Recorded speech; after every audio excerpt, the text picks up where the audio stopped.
from Darling Stadium on Friday, November the 16th, 2012. It's Friday night playoff football from Darling Stadium. Good evening, ladies and gentlemen. My name is Paul Rowe, along with Frank Egel. We're going to bring you tonight's game between the Phoebus Phantoms and the Hampton Crabbers. This is the semifinals in the playoffs. Last week, Hampton defeated Norcom. They are here with a record of 9-2. Phoebus defeated Heritage. They're here with a record of 11-0, still undefeated this year. And once again, it's the same two teams, Frank. It's another Hampton and Phoebus. To me, one of the greatest battles you could ever watch in Peninsula District football. You know what they say, Paul. If you're not here, you're warm. Yeah. It's a nice cold night here at Darling Stadium. Perfect night for football. Good crowd shuffling in here a little late. Kind of one of those L.A. crowds here. Yeah. But what a ball game. This game, Hampton and Phoebus, has been the pinnacle of the Peninsula District season many years, for the last 20, really. And it sort of replaced the old Thanksgiving game between Newport News High School and Hampton High School. It was played at noon right here on this field every other year. And for many folks, this game has supplanted that one as one of the best to watch. It's going to be a good one tonight. We've got four of the best, I think the four best running backs in the Peninsula District playing on this field tonight, the starters and the backups.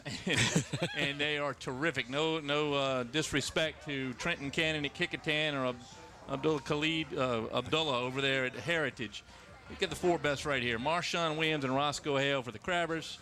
And, of course, DeQuan Lane and Tony Pittman for the Phoebus Phantoms. And it's been our honor all year long to watch these guys play, and they're just phenomenal, Frank. You're exactly correct. They've got good speed. There's good power. They've got two great lines blocking for them. And I've never seen runners like these guys who just hit and move and hit and move and go.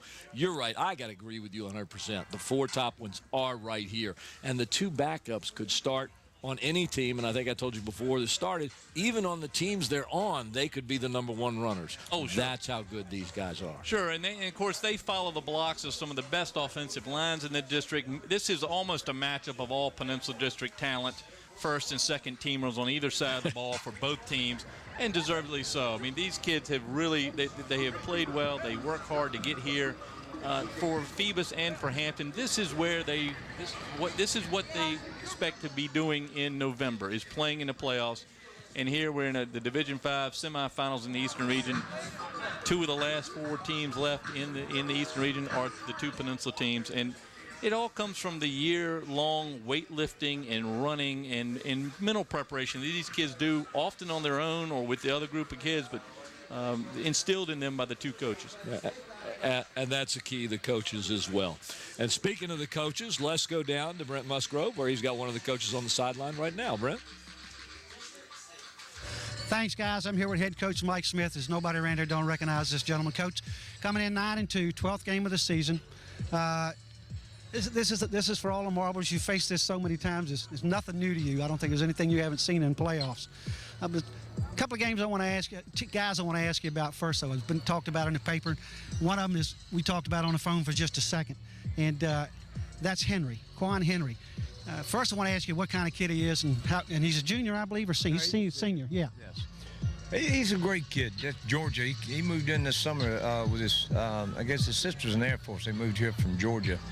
He's a really great kid. He didn't play in a game with them before because he had broken his finger, and he actually had surgery last week. Played on Friday night, so he's playing with a big cast on his hand, but he is playing tonight. And because he didn't play, we had to play Marshawn some on defense down inside, which we didn't want to. So, but I think he'll play well tonight. Well, I was looking at him. He's 6'2", 255, give you a little bit more size on that line and allows you, like you say, to give Marshawn a little bit more rest during the game. Is that right? Well, we moved Marshawn down in when we played them to a 3-tech last time, which he normally doesn't play. He's a linebacker, and really not playing a lot of defense. We tried to keep him off this year, but out of necessity, we had to move him down there last at the last meeting. But Henry, I think he'll play well. He's played well all year. Any colleges looking at him, Coach?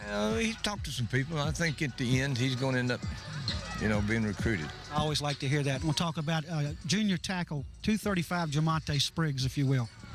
Chuck's a very good football player. I mean, he's on the scene, new starter this year, but he's a veteran now, I guess. We're in the 12th ball game. He's a great kid, you know. He's growing, getting larger, and smart kid. Plays hard. And he's going to be playing some defense tonight also.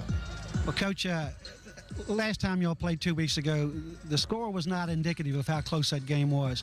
Up to the last couple of minutes, I mean, the score got a little bit of margin, but still, it was on the field, looking yard for yard. It was a tough game. So my last question is this. What did you concentrate most on this week with your players? What's the lesson that these kids are coming in their mind tonight and playing this game in the playoffs? New ball game. You know, I mean, the last game we got beat. I mean, you can't make excuses. I mean, the score was what it was, and they earned the right to have the score that way. We've got to do some things to eliminate some mistakes and eliminate the turnovers. So we'll go into the ball game, play hard. It should be a great game. Both teams play hard. They're both good football teams. Coach, I thank you so much. Always a class act and a great answer. Thank you so much. Good luck tonight. Hey, thank you. Good night. Back up to you guys. Thanks. All right. Thank you very much, Brent. And there you are with Coach Smith of the Hampton Crabbers. And Frank, he's talking about his linemen there, and he's got some good ones. He's got a lot of good ones. And over the years, they've had a lot of good linemen. He talked a little bit about Garrett, talked a little bit about Spriggs. You know something about these guys. Well, I can tell you, Troy Garrett, first team All-Peninsula District both ways, defensive line and offensive line. And on the offensive side with Jamonte Spriggs next to him, who was second team All-Peninsula District, I said, I think earlier in a broadcast that Spriggs and Garrett were opening screen doors out there, and Marshawn Williams was going right through them. Roscoe Hale goes through them. You'll see Marshawn Williams, in particular, the big running back, the junior who's headed to Virginia Tech. I already talked about going to Virginia Tech. You'll see Williams follow Spriggs on the left side, and you'll see Hale go around him on the outside. So Marshawn's going to come up more behind Garrett and Spriggs, and Hale will be going on the outside of them. So watch for that tonight. You'll see the combination. I'm sure Mike Smith will try to switch it up. The game last time, he didn't run the ball with Williams very, very much. Williams had 25 yards in the game 2 weeks ago. I think you'll see Marshawn run the ball a lot more tonight. A good line, a great line. We sometimes forget that. We talked earlier about these 4 running backs, and the running backs aren't going to get any yardage at all unless they have people like Spriggs, Garrett, and the others that are up front for these two teams blocking, and that's what makes the offensive line. Well, it is, and I think one of the early things we need to look for is how is Jeffrey Speller going to recover. He had a little knee injury last week against Norcom up at Todd Stadium. We watched him go down. It looked quite bad. Hopefully he'll be okay for tonight. He's the junior 220-pound guard, and so look for number 54, Speller, see if he's back in the lineup. All right. At this time, let's go ahead on down to Bob Hintz. Bob Hintz has a coach down there. It's going to be the coach from Phoebus. Bob. Thanks, guys. I've got Jeremy Blunt here. Coach, undefeated. It's got to feel good, but this is always a tough game. You play any team a couple times, and especially with the rivalry between you and Hampton. It's got to be a tough thing. It almost has to be mental, doesn't it? Absolutely. I mean, today is all about focus and execution, and you know the team that has the most focus and executes the most is going to be the team that comes out on top. Right. Well, there was a lot of turnovers both teams, but turnovers can make a big difference in a game like this. Ball control, ball safety is very important in this game. The weather is cold out here. You got to be physical. You got to control the ball, and the team that's able to do that will be very successful today. All right, I want to talk about some guys that don't get a whole lot of ink, and we're talking about the interior offensive line, and we're talking about your center, 2 guards, and your 2 tackles. We're talking about Tariq Bailey, Walt Bellamy, Brantley, Jamal Earls, Harry Lewis, and Mark Wilson. Talk a little bit about that group. Tariq at center, he really does a great job heading up that line and, taking control of the calls and, taking care of the ball and making that exchange between the center and quarterback very, successful.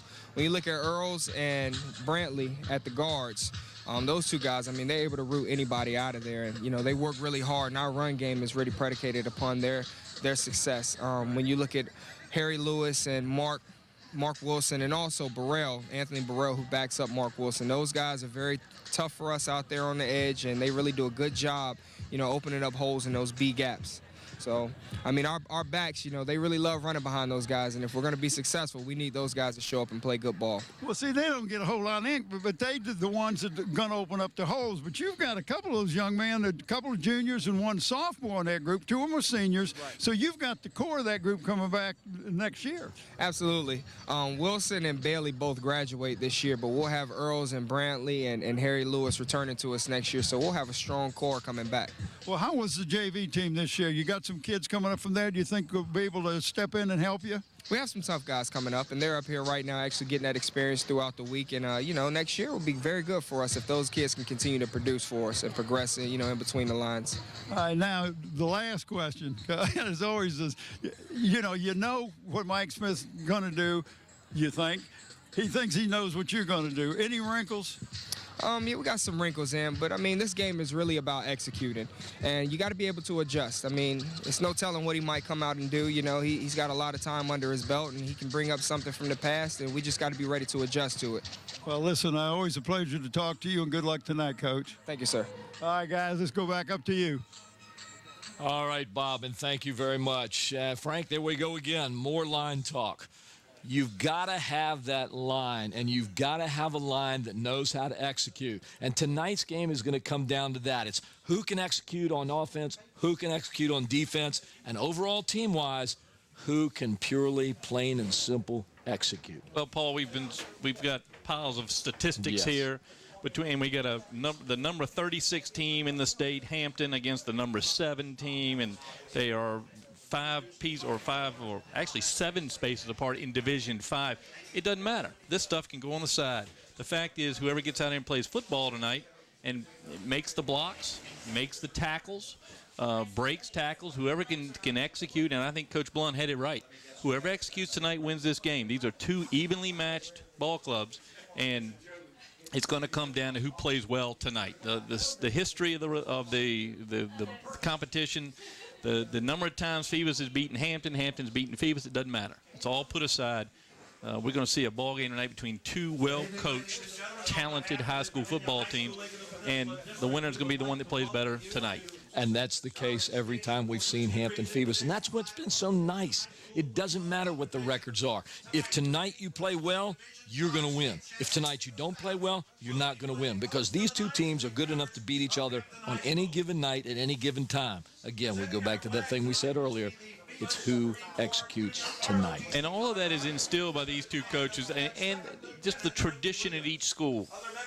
If you're down in Phoebus watching baseball in the spring, you're going to see football players by themselves out in the backyard of Phoebus running up and down a little hill back there. They've worn a path in it, getting ready for tonight, for a November ball game. Same thing at Hampton. You'll see them back there behind the baseball diamond in the spring running as a group. No coaches, just the players. And we've heard both coaches talk about some of the young men on the team, the underclassmen. Every year produces the stars, but it's the young guys that come in and learn the system and then become the leaders of the team, and we'll see a lot of them on the field tonight. And those are the ones that execute. Right now, let's take it back to Bob and Brent for their closing remarks. Thanks again, gentlemen. Well, Bob, here we are, game 12. Actually, this is probably the last game we do here. No matter who wins, I think the game's going to be across the river if Lake Taylor wins this Division 1. I want to bring up something about tonight's game that some people hadn't realized. Really? We're standing here in a playoff game between Hampton and Phoebus, and as things stand right now, until something changes, this is going to be the last time these 2 teams meet in the playoffs, going to the new system. So I'm hoping this game turns out to be a classic, whoever wins, because we're Peninsula District favorites. But just starting with that, this is a big night. You talked to Dave Johnson, the guy from the Daily Press, and he'd forgot all about that. Yeah, but, he does a whole lot more. I get more information from him than anybody else. I tell you what, he does a good job for us. But another thing big about tonight, and we always say this when it comes to playoffs, is, for one team tonight, this is it. They're going home. That's it. End of season, put the cleats in the locker room, and it's either start thinking about next year, or as the coach said last year, we go to church Sunday and go from there. Yeah. And for the other team, it's one of those phrases that both of these teams are used to. It's another week. We're still in it. So. Get to practice again. Get to practice Thanksgiving week. And Danny Mitchell always told me that if I'm still practicing Thanksgiving week, I know we're headed to the playoff finals. So anyway, the games tonight will depend on some game breakers. And at Hampton, your game breakers, of course, Marshawn Williams, Roscoe Hale and Deion Newsom. But then on the other side, you've got Pittman, DeQuan Lane, Tolliver, young quarterback, and Ricky Staten. So you got some game changers in offense, both teams. Well, as I said last time they played, I always thought Staten was the dark horse. He was the one that can make things happen because he's all over the field, and he's got a lot of reasons to play. Last time they played, Hampton was over 200 yards in the first half. Second half, got shut down almost. And it was a close game up to the last 3 minutes. And then a few mistakes, few turnovers was the difference in the game. And I know Mike has talked about that for the last 2 weeks. Yeah, I'm sure. So, go ahead. Well, we got some game changes on defense, too. And you look over at Hampton, Dante Wilson, Jamel Red, and Malik Brown. All three awesome defenders. And then on the Hampton side, the Phoebus side, you got Harry Lewis, just a sophomore, Mark Wilson, Atavius Matthews, who really steps up. And then you got Ricky Staten again on both sides of the ball. Well, what you're talking about is for the Peninsula District, people who follow it, you just listed off some of the best athletes in football in the area. And most of those kids are going to end up going to college, and we're going to get to see them again. That's Just right. like we see Tyree Lee at Old Dominion now, you're going to see some of these guys, if not next year, the year after. Well, I'm going to let it go back to you just by saying this is going to be a great game. It's football weather. It feels so good, and I end this by saying whatever happens, I hope it turns out to be a classic, and I mean a good battle right down to the final bell. Well, so go ahead. Again, line of scrimmage. Last game that they played, Phoebus controlled line of scrimmage for the most part, and they'll do that, they'll win. But if Hampton can do it, and we've seen them do it, they'll win. Now, that's it for Down on the Field. I want you to stay tuned for tonight's corporate sponsors. Today's game is sponsored by the Grey Goose Restaurant, located on West Queens Way in Hampton. Enjoy a wide selection of breakfast and lunch dishes, sure to please your appetite. Follow the Grey Goose Restaurant on Facebook, the restaurant that is also a bakery. Smith Brothers Funeral Home of Hampton is located in Phoebus, has been serving the community since 1862. Smith Brothers are here to serve your needs. The funeral director is Andrew T. Smith, Jr. Tidewater Team Sports, located at 11839B Cannon Boulevard in Oyster Point, Newport News. Tidewater Team Sports is your one-stop sports headquarters for screen printing, embroidery, uniforms, and apparel. Call 594-0411 and talk to David Chubb or Terry McNamara. Today's game is sponsored in part by the attorneys at Kaufman and Knowles, with offices in Hampton on Cunningham Drive across from Peninsula Town Center and in Newport News at City Center. Kaufman and Knowles. We can and we will. Beach Hardware, located at 1951 East Pembroke Avenue in the Buckrow Shopping Center. Beach Hardware is your friendly local hardware store with everything you need to maintain your home inside and out. Eric Thompson Realtor. Contact Eric to buy or sell a home or property. Give Eric a call at 685-3172 or email him at eric@findhrhomes.com. And here we are again, ladies and gentlemen. It is Friday, November the 16th, 2012. You're watching us on LSC, Cox Channel 48, and Verizon Fios Channel 23. We're coming to you from Darling Stadium. It is the Division 5 playoffs, and it's Hampton and Phoebus. Hampton and Phoebus. Phoebus and Hampton. And we can say it any way you want to. It's the two top teams in the Peninsula District year after year after year after year. Well, this is a game that people talk about around town, Hampton Phoebus. I know if I go in and have my discussion with the guy who helps me with the groceries at Food Line, we have a discussion about it every week on the quality of the football play between these two teams. Second time that we have seen these two teams here in 15 days. So one of the first times we've seen these two teams meet so close together chronologically. Yet, and I think we'll see a completely different ball game. We saw a little more offense last time. I think we'll see more defense tonight in this matchup. It's a little colder tonight. The ball's going to be a little heavier. I'm not sure how the passers are going to do. Of course, we have two of the best passers in the Peninsula District with Deion Newsom, the quarterback for the Crabbers, and Terrell Tolliver, the ninth grader that's been leading the undefeated Phoebus Phantoms this year. Both good passers, but I think we'll see both teams try to get it going on the ground and see who can control the line of scrimmage. We'll get a winner. And I'm curious to see the quarterbacks, too, because we've been talking about the running all night long, Frank, and we know how good it is. And Phoebus runs. They run it down your throat until you can stop them. And Hampton pretty much has been doing the same thing this year. And, of course, Bethel switched to that type of offense this year in order to get in with everybody else. But you mentioned the two quarterbacks, and they are really fabulous. Not just good. These guys are really fabulous. And I'm curious tonight, maybe since we saw a lot of running last time, could we see, and we heard that word wrinkle earlier tonight, could we see possibly a little bit more wrinkle in the passing game? We could. It just depends on I think the temperature is going to have a lot to do with it. I think it's going to force them on the ground a little more. I think the receivers are going to take a while to get warmed up. But, Dion Newsome moves so well as a quarterback for the Crabbers. He can run it, he can throw it, he can do anything with it. And so you may see him roll out. Now, I'd like to see him roll out to the left side a little more often than he's been doing. He rolls out to the right very often. So you may see him roll out to the left. You may see him option more tonight, trying to find a seam. And if he doesn't have it, he can flip it out to Roscoe Hale coming around the end. That's where he's very, very dangerous because he's gotten over 1,000 yards running. And when you put him on the option, you really got a problem there with this guy. Right. He's Robert Griffin Jr.-like. I mean, he's got that kind of skill. Has won the toss, has deferred. You see the coin toss here. Phoebus has won the toss and deferred. Will receive. And the Crabbers, they're out there with the officials. The officials tonight from the Southeastern Football Officials Association. Our referee is Dan Karpinski. Our umpire tonight, Chuck Hillman. The linesman is Andy Sweet. The line judge, Ken Berger. The side judge is Vian Irving. The field judge, Uzel Stokes. The back judge, Sean McMahon.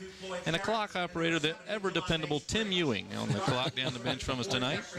Tim does a great job here and has watched many a ball game. Yes, he has. And as cold as it is tonight, I wish there was some way I could get him to speed that clock up. But that's not going to happen. Like you said, it is a good night for football, a great night for football. And anytime you get these two teams, it's a good time for football. Well, we haven't talked about the fact that we have a 29 or 28-year-old head coach for Phoebus, and there he is, Jeremy Blunt, in his very first season with the Phoebus Phantoms. And we got the veteran over there on the other side, Mike Smith. All right. Hampton is on your screen there. They're in the white jerseys with the red pants or the red pants. And Phoebus will be all in blue with the white numbers. If we've got time here, why don't we go ahead and give you the offense for the Hampton Crabbers tonight as we'll start this game in just a few minutes. As you see a shot of the crowd there. Cool crowd. Yep, everybody seems bundled up, ready to go tonight. That is the Phoebus side there. As you see the Phoebus players, that was the crowd from the Phoebus. The teams are lining up on the field. Well, at least Hampton is anyway. Phoebus is about ready to get out there. As we were mentioning earlier, a lot of all Peninsula District selections here tonight. We'll identify them, and it's tough. When we had a very good year, a couple of really outstanding efforts from kids in other schools. We mentioned Abdullah from down at Heritage, a leading rusher and the offensive player of the year, but that's not to slight any of the kids on the field tonight.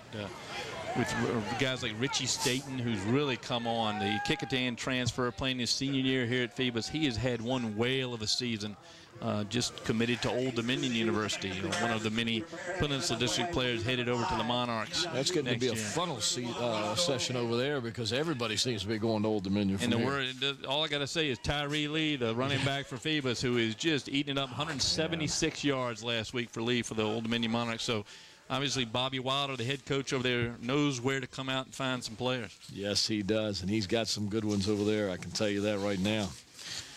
All right, the kickoff is just minutes away here, ladies and gentlemen. It's Phoebus and Hampton again and again and again. Look like back deep for Hampton is going to be number 5, Dion Newsome, along with number 31, Roscoe Hale. The kicker for the Phoebus Phantoms, Dylan Krimp. This game is about to start as Krimp lines it up. We're coming to you from Darling Stadium Friday, November 16th. Krimp is into the windup, and here it goes. This game is on. It's going to be Roscoe Hale from his own 10. He comes up the middle, gets a couple of blocks. He'll get close to and just over the 30-yard line where the Crabbers will have it 1st and 10. So the Hampton Crabbers on offense. First, let's meet them. Here they are, the front line. We talked about it a lot. Jamonte Spriggs, Arrington Bazemore, Dante Wilson at center, Jeffrey Speller, and Troy Garrett. Daquan Moore, the senior tight end, Trevor Arnott, the wide receiver, and Umar Muhammad White, the split end. The quarterback, Deion Newsome. His backfield, of course, Marshawn Williams and Roscoe Hale.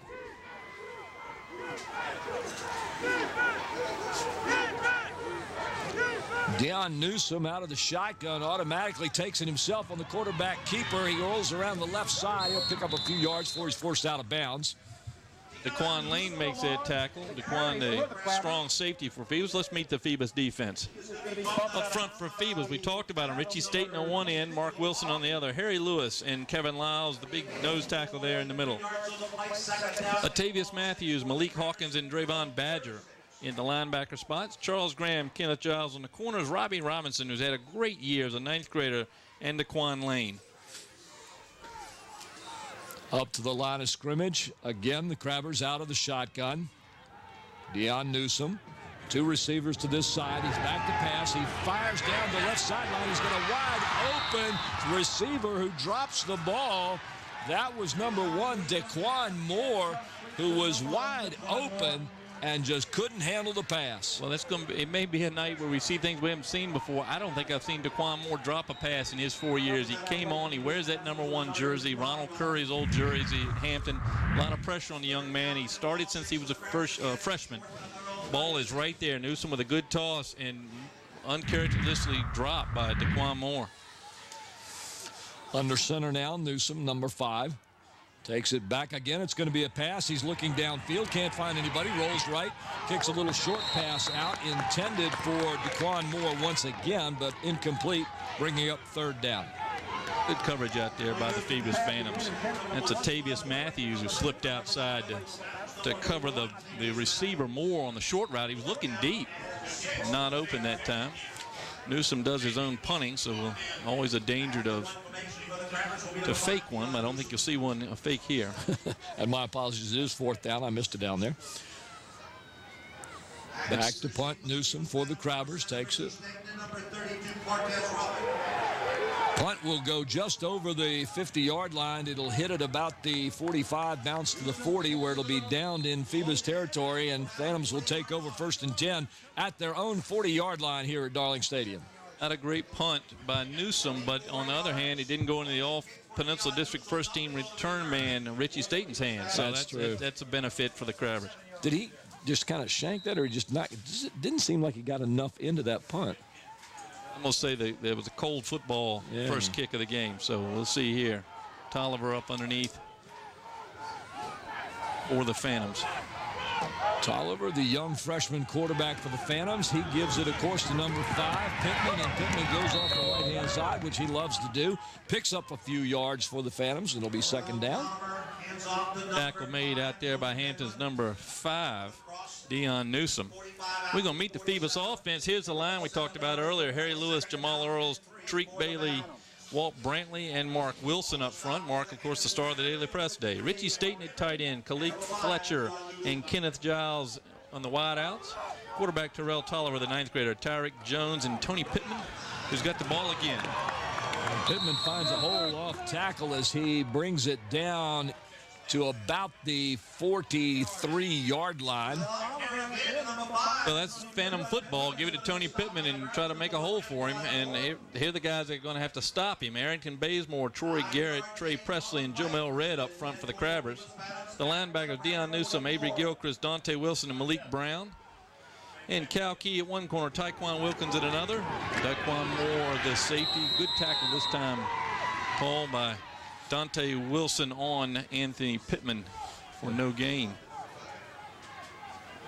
Those are the two names we're going to call a lot. Dante Wilson is an absolute monster from his linebacker spot, and Anthony Pittman is incredibly hard to bring down. So it's a movable force and the unmovable object, whatever the adage is. Some of the names that I have on my cheat sheet over here, too, yes.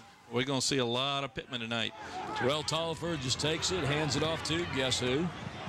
Pittman. This time he's not going to get much. He fights to get over the line of scrimmage.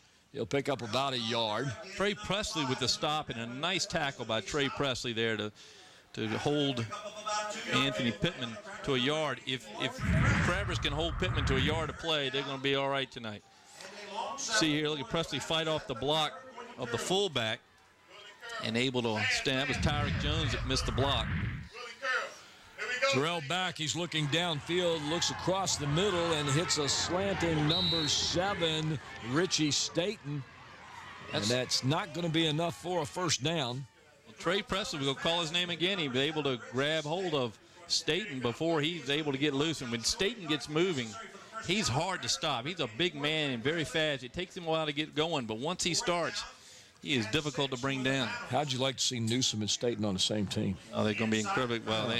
Maybe one day they'll play against each other. Staten going to Old Dominion, Newsom going to Virginia Tech. Terrell Oliver back to punt for the Phantoms. Tolliver doing his own punting here. Looks like Newsom is one of the people back for the Crabbers. A high snap. It just does get the punt off, and it's a pretty good one.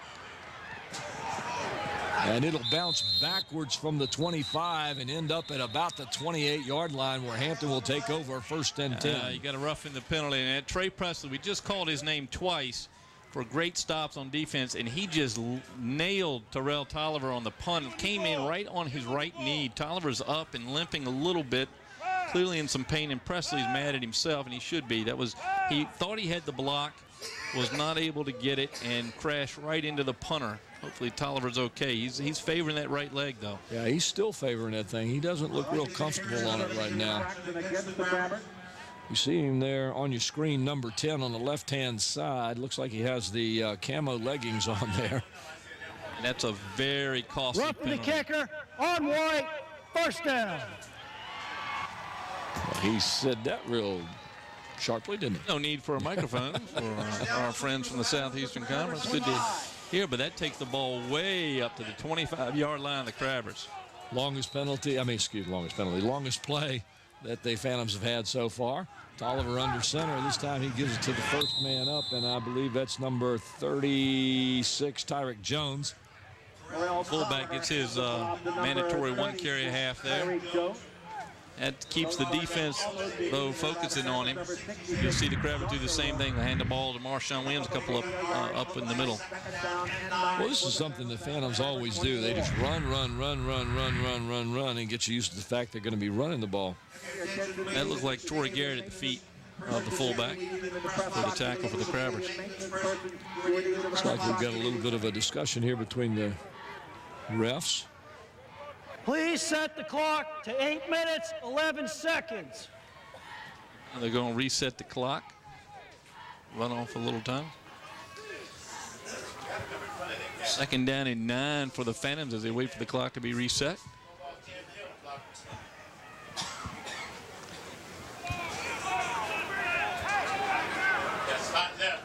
Well, it looks like, there we go. I'll say we're having a little bit of a problem with the clock there. It wasn't resetting itself. Tolliver underneath. Jones and Pittman behind him. The flip goes to Pittman, and he loses the ball, covers it up, and there's going to be a loss on the play as he never had the handle. Now there may be a little bit of cold hands as these backs start getting warmed up. Good pitch by Tolliver. Pittman not able to hang on to it. Very nearly recovered by the Crabbers. The ball seemed to lay on the ground a while. Pittman never really had control of it. Smartly just grabs it and pulls it under himself before he's hit by 7 different Crabbers. I don't know why it is, but sometimes you'll see the running backs, when they lose the ball, they'll try and pick it up and go with it, when the smartest thing to do is just cover it. Third down and 12. Tolliver back. He's looking down the field. He's got good protection. He decides to roll right. Can't find anybody. Tucks it under, and he's going to run. He's got some open space, and he'll get the first down. Well, I'm no orthopedic, but that knee looked okay. Tolliver got around, picked up 13 yards on the scoot around the right end. I'll say it again, just a ninth grader, smart enough to realize that he doesn't have anybody open, and a wide open right side. See him still looking, which is a very smart quarterback technique there, and he gets about 14 on that carry. He's very impressive as a young kid back there, looking at the field and judging what's going on. And like you said, smart enough to realize that everybody was covered. You got to get the best you can out of it on the ground and not throw it away. Receiver comes down the near end of the screen. Tolliver underneath. He gives it to Pittman, and Pittman is hit behind the line of scrimmage. And that's Dante Wilson that met him and greeted him right there, dropped him too. And that was with Latavius Matthews at fullback. If you noticed that time, Paul, that Latavius Matthews, who was a running back as a 10th grader, tore his knee up before his 11th grade year and come back as a linebacker. Well, if you noticed that time, they put him in at fullback. He's quite a horse. But Wilson able to slip by his block and make the tackle in the backfield. 2nd and 11 for the Phoebus Phantoms out of the I formation. One receiver down to the left, near side of the screen. Tolliver back. He fakes the handoff, looks left, fires it down into the end zone to a wide open receiver, but great coverage by the Crabbers. That's Cal Key, who was beat like a drum and running blindly and able, when the ball landed in the receiver's hands, able to knock it out before he could gain control. Nice play by Key to recover. See him, ball right in the cradle. That's Khalid Fletcher, I believe, on the reception. Ball right in his arm, and Key knocks it out. So nice recovery by Cal Key. I thought that was going to be 6 points. Tolliver just laid that one right in there. Two underclassmen, two sophomores for Hampton at the corners. Key on one side, Tyquan Wilkins on the other. Ball on about the 15-yard line, 3rd and 11 for the Phantoms. Tolliver underneath.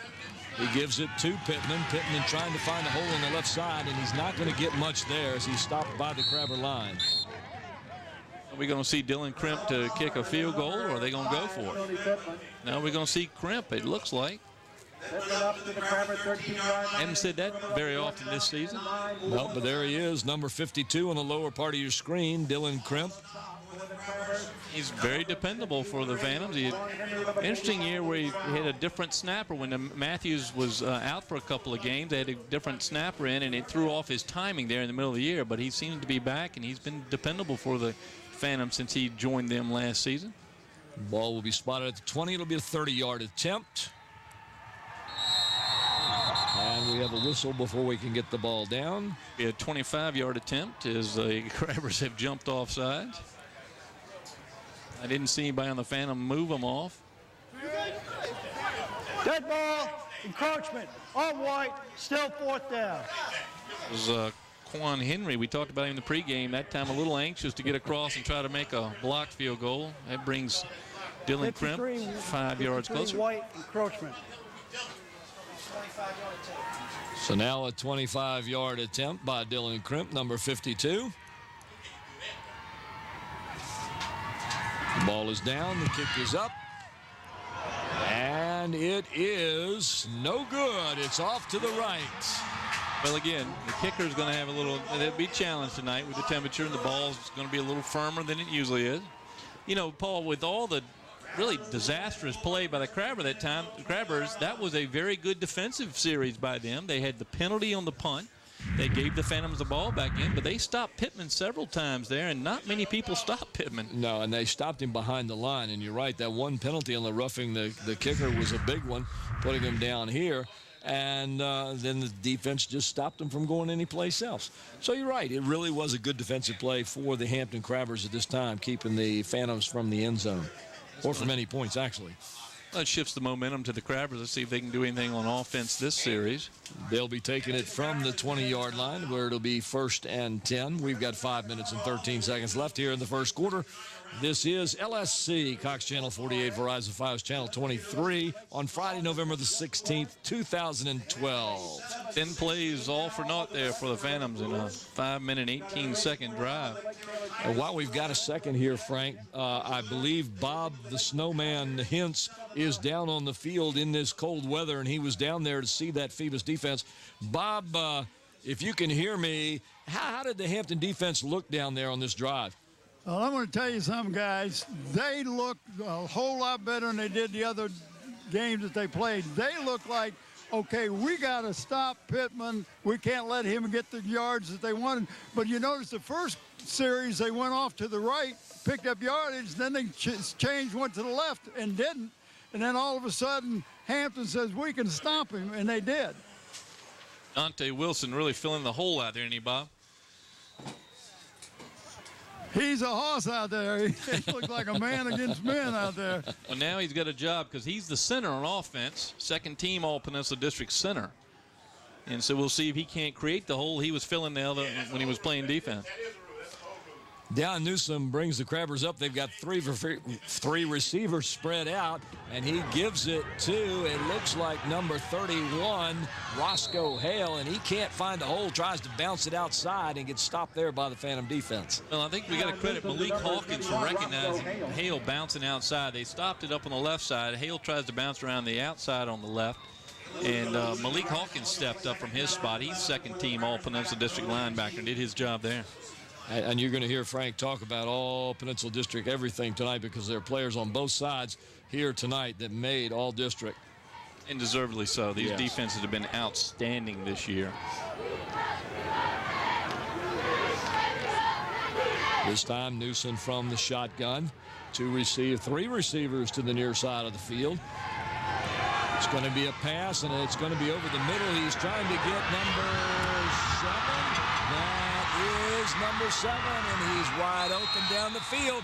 A big play for the Hampton Crabbers. And I'll give you a name on number 7 Trevor here. Arnott, who is one of the second team All-District wide receivers. And you see there, ran a nice route. Newsom throwing a nice ball on a cold night. That's the second time he's put in the receiver's hands. This time it was caught. Arnott all the way down to the 15. Touchdown saved by Charles Graham of the Phantoms. Laid it right in there. Nice block by DeQuan Moore to free up his fellow receiver. Nice play by the Phantoms to hold him to that small yardage of almost 60-some yards, small yardage. You know, in the last game we talked about whether Mike Smith was going to use that fullback pass where he lets the fullback go right down the middle, the one he used to throw to Dallas Cogdale the last 4 years. And we haven't seen him throw to Marshawn Williams. That was a similar play to the wide receiver. Newsom on the keeper this time, rolls off the right side. He'll get about a yard or two before he's stopped. He's following Marshawn Williams. Williams at number 42 leading the way that time and able to up just a little bit of a hole, but picked up a little over 2 yards. Not a bad person to follow either, Frank. We've seen him throw some great blocks over the year. Big boy. Mike Smith has used him very interestingly in the games against Phoebus. Last time he didn't carry the ball but few times, had 25 yards, almost not quite a decoy, but a little different role. And then we saw Marshawn Williams last week against Norcom run all over the place. Now this lineup, they've got 2 receivers up, 2 receivers down, and it's going to be a little shovel pass to Marshawn. And this time he'll pick up very close to the first down, maybe about, right, it's going to be close enough where, nope. There's a penalty right at the end of the play. And I don't know if it was a late hit. Yes. And I'm looking at I missed the sign there, but there's a penalty on Phoebus right at the end of the play. You see the flag sitting next to the ball. Nice tackle. Well, I haven't yet figured out. It must have been a hold on the receiver. We'll have to see here. Yeah, I'm trying to figure out what's going on. It started to go down toward the first down, and then it came back. Late hit on blue, first down. Yeah, late hit, and that's going to give the Crabbers a first down and take the ball inside the 5 to the, looks like the 2.5, right smack in the middle of between the goal line and the 5. Well, now we're going to find out what kind of response Phoebus will have with Hampton challenging in the red zone. Hampton was able to keep Phoebus out of the end zone. Can they do that to Hampton? Newsom underneath, takes it back, and there's a whistle. Flag on the far side. So Umar Muhammad White, the wide receiver, may have jumped that time. That's going to cost the Crabbers 5. Dead ball, false start on White, repeat first down. Crabbers have a lot of success getting down here, but now they're going the wrong way. All back to about the 7.5.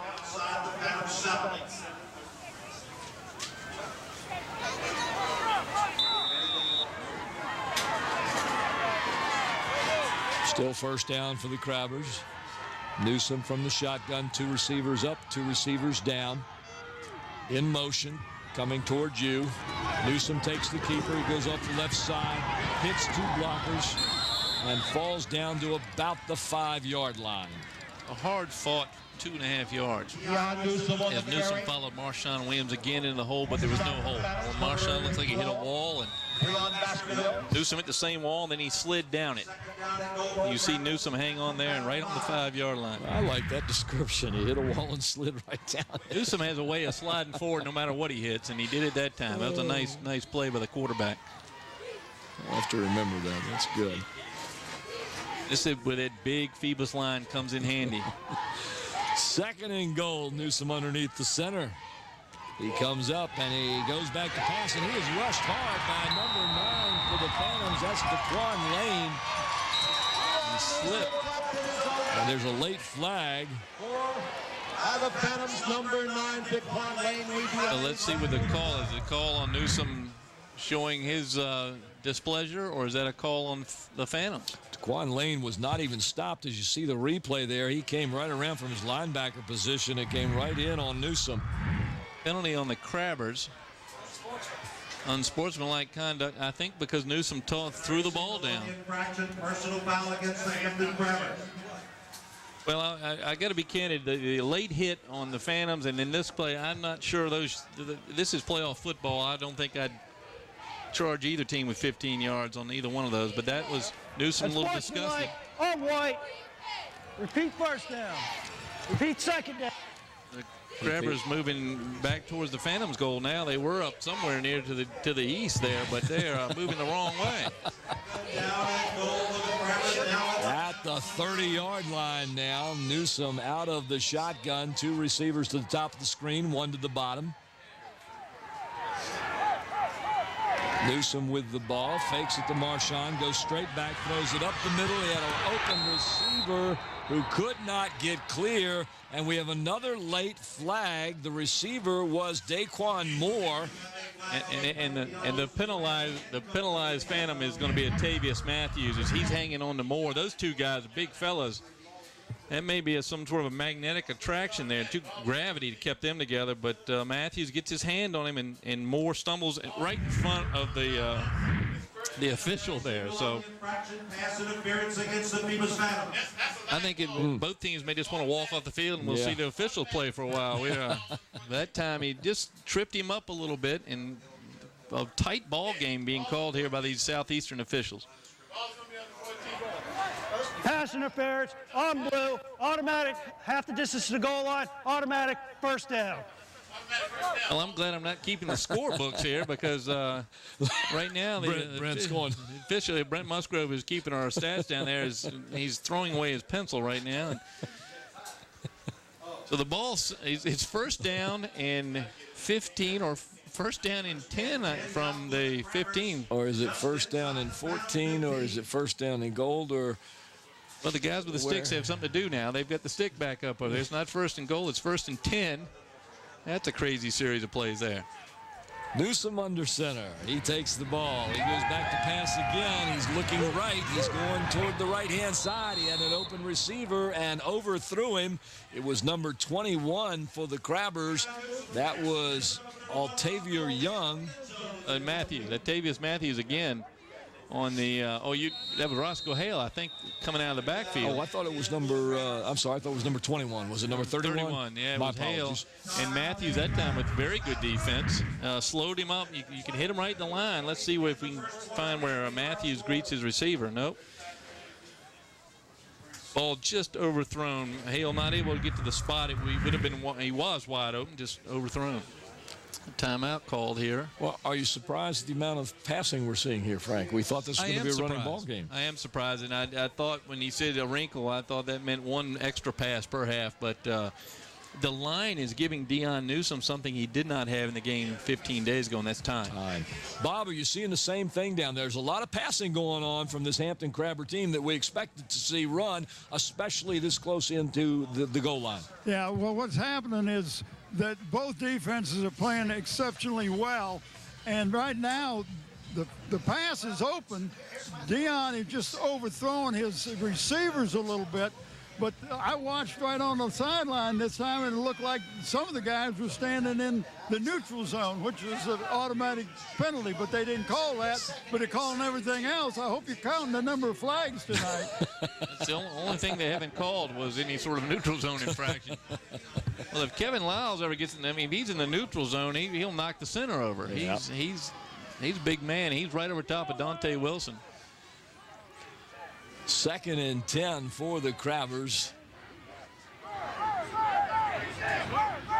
Newsom out of the shotgun. This time he hands it to Marshawn Williams, and he's grabbed almost immediately before he can take 2 or 3 steps. They picked up 3 inches before he was pushed back and ran really right into the teeth of the Phantom defense. You can see it here. Everybody knows which side it's going to. Richie Staten from the backside gets a hold of Williams, as well as who's that on that side? Kevin Lyles. Kevin Lyles and maybe Harry Lewis down there. Now Mark Wilson on that side. At the Phantom 16, and then he kicked it right there. Right now we got about Hampton with 40 yards on 4 offensive plays. 4 penalties for 40 yards. That's what that is. Musgrove sending us some coded message down here. Hampton on offense. Newsom with the quarterback keeper's got some open room on the left-hand side, and he's going to get down inside the 5-yard line as he's pushed out of bounds on the left side. And the sign was that it's not a first down. Now they call it. I was going to say the official on that side had the clock continue going, indicating Newsom remained in bounds. Nice move by Deion Newsom. You can see why he has so many rushing yards this year. Very reminiscent of Ronald Curry as he controlled the ball back there at the quarterback spot with a lot of quarterback keepers. Deion Newsom, the same thing. Newsom this year on rushing, 134 carries and over 1,000 yards for Deion Newsom and 13 touchdowns. So first down there by Deion Newsom. And we have a discussion among the referees down at about the 4-yard line. You're deciding who gets to throw the next flag. Well, amidst all of this, we do have a good football game going on. Crabbers driving here. 10 seconds left in the first quarter here at Darling Stadium, November the 16th, 2012. It's Friday night, and it's playoff football, Division 5 semifinals. Tell me, Paul, you know, that time Newsom goes the same way, but a little bit of a hesitation move. Sends Marshawn Williams out in front of him, and then waits a beat, and then goes, and he gets a little more open space than his running back did. And we're going to come to the end of the first quarter. We are. At the end of the first quarter here at Darling Stadium, no score as Hampton and Phoebus have played to 0-0. I tell you, we're getting some great pictures tonight. It is crystal clear here, cool night at Darling Stadium. And your cameras that work tonight being done by our great group of professionals here, Wube Gabray, Susan Bowers, Randy Bagoli, and Steve Fryer on cameras tonight. Andy Foley doing our graphics and animation. Slow motion instant replay by Krista Campbell. I told her tonight I often see the instant replay before the play is finished, so she's very quick down there. Camera control operator Renee Camden, the chief engineer Don Sherrouse, our audio engineer Greg Lesko. The director and producer is Don Sherrouse. We also have Ron Baton here and Lloyd McKenzie working with us tonight. Glad to have them with us. Of course, I'm with Paul Rowe. This is Frank Edgar. We're up here with Brent Musgrove, and we've banned Bob Hintz to the sidelines. He's wearing all the jackets he owns and hopefully staying warm tonight. Doesn't have his hat on tonight. And no gloves either. No gloves. Bob, we're seeing some outstanding offense that the Crabbers didn't show last time. A couple of passes, really surprising. Look how warm those guys are down there, and we're up here freezing to death in the booth. Yeah, but, you know, some of us have to suffer. Yeah, 1st and 5 for the Crabbers as now they go right to left on your screen. Phantoms digging in. They got Trey Pressey in there as the tight end on the left side. Big line for Hampton. Newsom under center, one receiver out wide. The ball's going to go to Marshawn Williams. He tries to hop up and over, and he's going to be close to the goal line as he comes down. Marshawn doesn't get the touchdown, not for the lack of trying. Look at him leap into the pile. This is what Virginia Tech likes about him. Nice move, nice stop in there. Robbie Robinson in there throwing his weight around, the freshman cornerback. Tight formation. Newsom hands it off again to Marshawn Williams, and this time he's into the end zone for the score. What a drive by the Hampton Crabbers. Surprising. Big pass. About 27 penalties down there. The ball went back and forth about 5 minutes, and then all of a sudden the football game broke out again, and they drove it on in from about the 15. So good offensive showing by the Hampton Crabbers. We're going to see Bo Lomax kick the extra point here for the Crabbers. Bolo in the game. The ball is down. Bolo's kick is blocked. It's blocked by the Phoebus Phantoms.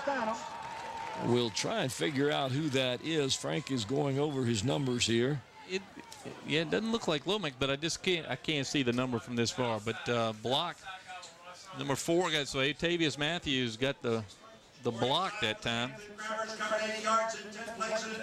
So Hampton first on the scoreboard with the touchdown by Marshawn Williams. The extra point no good with 11:25 left in the first half here at Darling Stadium. Hampton 6 and Phoebus 0. Well, very important extra point. Every point tonight is going to be hard fought, so that's not a way that the Crabbers wanted to finish what was a very good offensive drive. We'll try to get some stats on that in a minute. Yeah, and you're talking about Bo Lomax is an excellent kicker. We've seen him. He's got a strong leg. He gets it up high. I don't know what went wrong on that for him, but whatever it was, they still have the 6 points. 10 plays, 6 minutes, 48 seconds, 80 yards by the Crabbers, and about a 1.5-yard run by Marshawn Williams to finish it off. We're going to show you the replay here. Ball down. Wilkins has the ball down. Well, I didn't see anything wrong. It's just a good play by Atavius Matthews to get in there and make that block. So not a good ending, but a good drive. And the Crabbers going to kick off here. Now Richie Staten back there for the Phantoms, the guy you want to kick away from. Yeah, and then if you do, you kick it to somebody else who can run almost as well as he can. Short kick. It's picked up by Lane at about the 28. He gets across the 35. We'll see where they mark it here.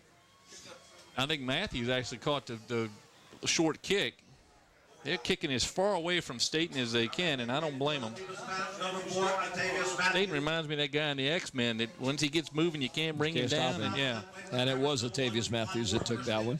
The ball will be marked at the 38-yard line. It will be 1st and 10 for the Phoebus Phantoms as we're in the second quarter here at Darling Stadium. Hampton with a 6-0 lead. This is a Division V playoffs. It is the semifinals. The winner of this will go on. Tolliver mishandles the ball in the backfield, and he is being sacked in the backfield. Dante Wilson chased him down, and of course, I think Jeremy Blunt, the head coach for Phantoms, just went hoarse, yelling, "Throw it away, throw it away." Yeah, something happened here, Frank. Watch this on the replay. Just a missed handoff. A little confusion on which side Pittman was supposed to go to, and Dante Wilson showing that speed. Meets out there with Tyquan Wilkins. They're able to bring down Tolliver.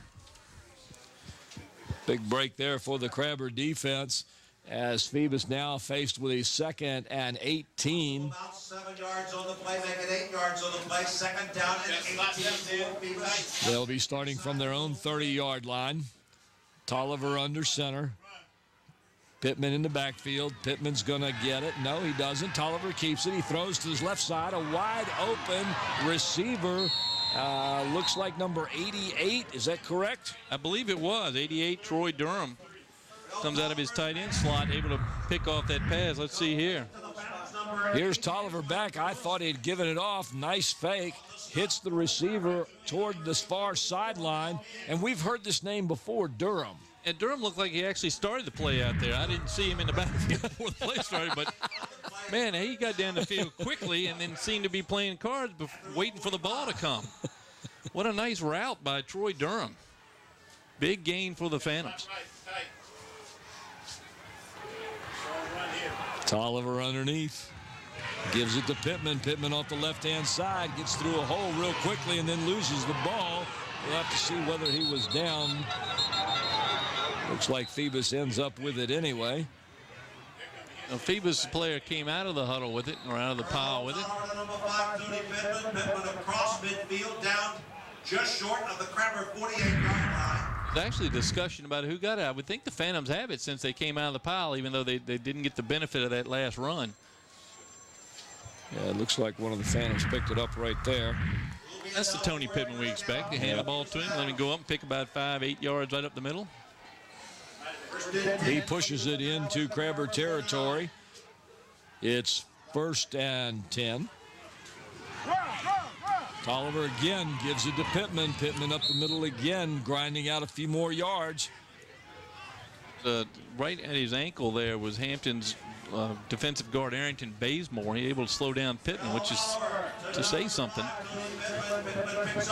But Pittman still gets 4 yards, dragging Bazemore behind him. That's 240-pound leg weight there. But this is what Phoebus wants. They want Pittman to get in that rhythm that he gets into during the game, where he just takes it up the middle, finds that little crease opening, and then takes off. Right now, he is taking it up the middle. You've got 2 splits down this side. They once again give it to Pittman, and there's that crease he was looking for. And he gets up close to the 35-yard line of the Crabbers. It'll be enough for the first down. One thing I'm seeing out of Tony Pittman now, he's carrying that ball really high up in the bend of his arm. But look at him as he comes through the line here, and the ball is loose, and he's very lucky that the Crabbers weren't able to poke that out as he was trying to regain his balance. It's funny you mentioned that, because I saw that earlier and I thought the same thing. Why is he carrying it up and out like that when he usually just grabs it and goes in? Because he likes to hit people. Tolliver gives it to number 35. That's the fullback. Antonio Brown gets his carry for the half. Well, Tolliver hands this one off to number 35, Antonio Brown. So the Phantoms going right to the rush. Pick up a little more than 4 yards on the play. 2nd down and a long 5 for the Phantoms. Short of the Kremer 20. 2nd down for the Phoebus Phantoms. Good offensive. No, I'm saying good offensive drive here by the Phantoms to recover. 2 wide outs to the near side. The handoff goes to number 36, Tyrick Jones, who tries to find something on the outside. Can't get there. Short of the first down, but a good run by the fullback. So 2 fullback carries in a row for the Phantoms. And they pick up a little over 9 yards. Look for a Tony Pittman run here with 3rd down and a yard to go.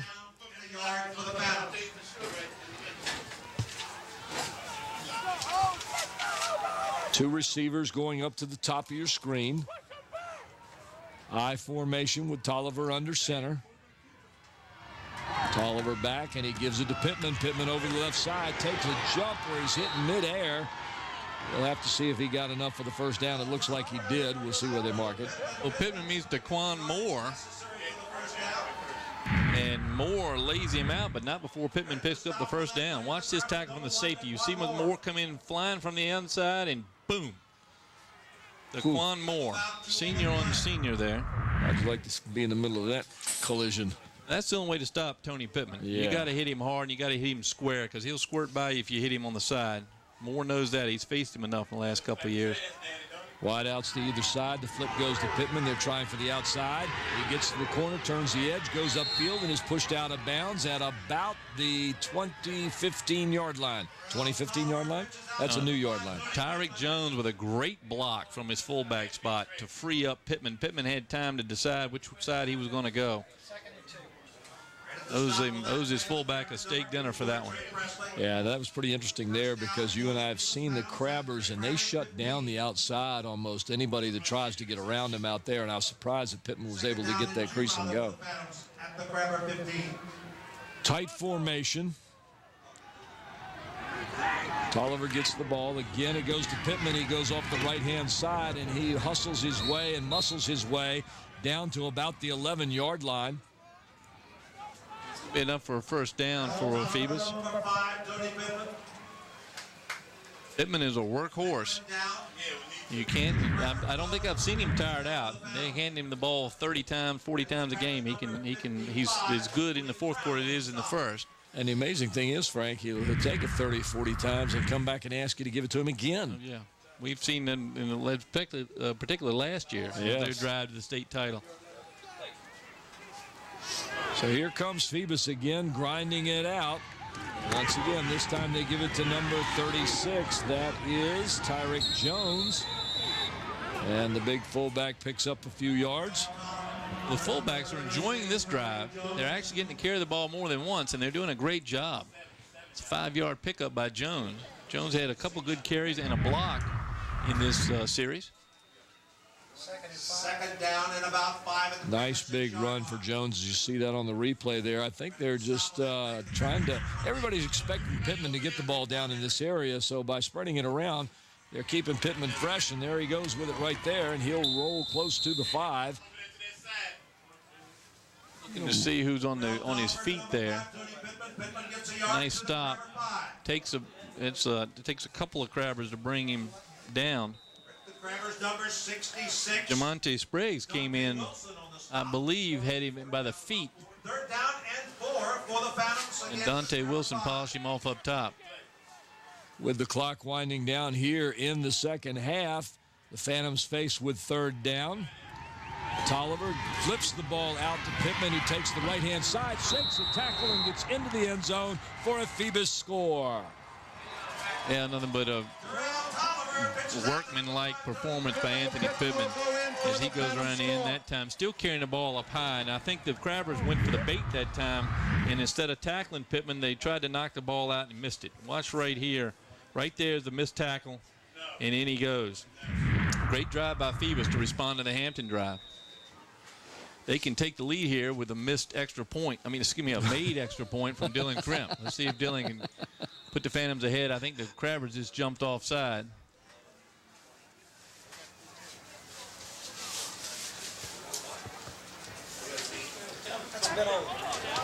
Dead ball, encroachment, on white. Repeat the try.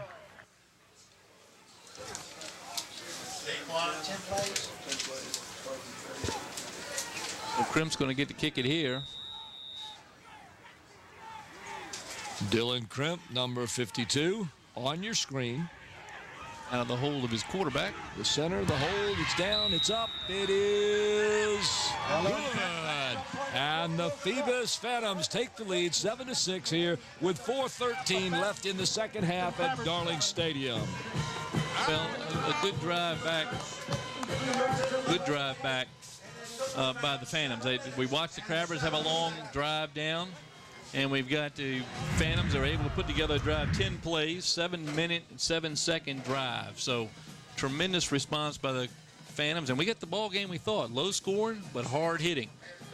Low scoring and hard hitting, Hampton and Phoebus. Bob, any thoughts on that last drive by the Phoebus Phantoms as they marched down the field? They did typical stuff that the Phoebus Phantoms do, and that's just give the ball to Pittman, and then when you least expect it, you give it to your fullback and let him pick up some yardage.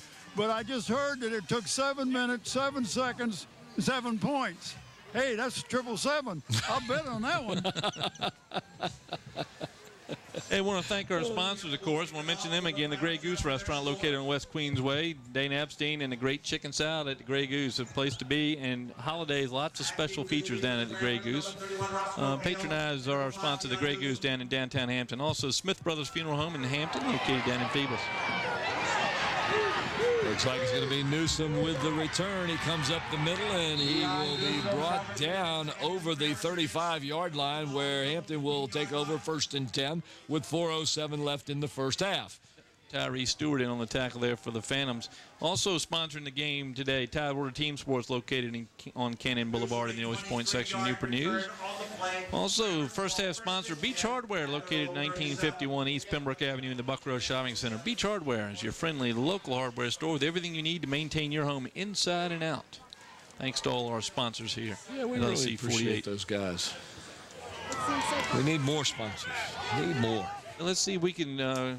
let's see how the Crabbers respond here to a very good drive by the Phoebus Phantoms. Well, they come with a spread formation out of the shotgun. Newsom gets it and hands it off to Marshawn Williams, who's almost brought down in the backfield. Gets loose and is finally stopped after getting back maybe to the line of scrimmage.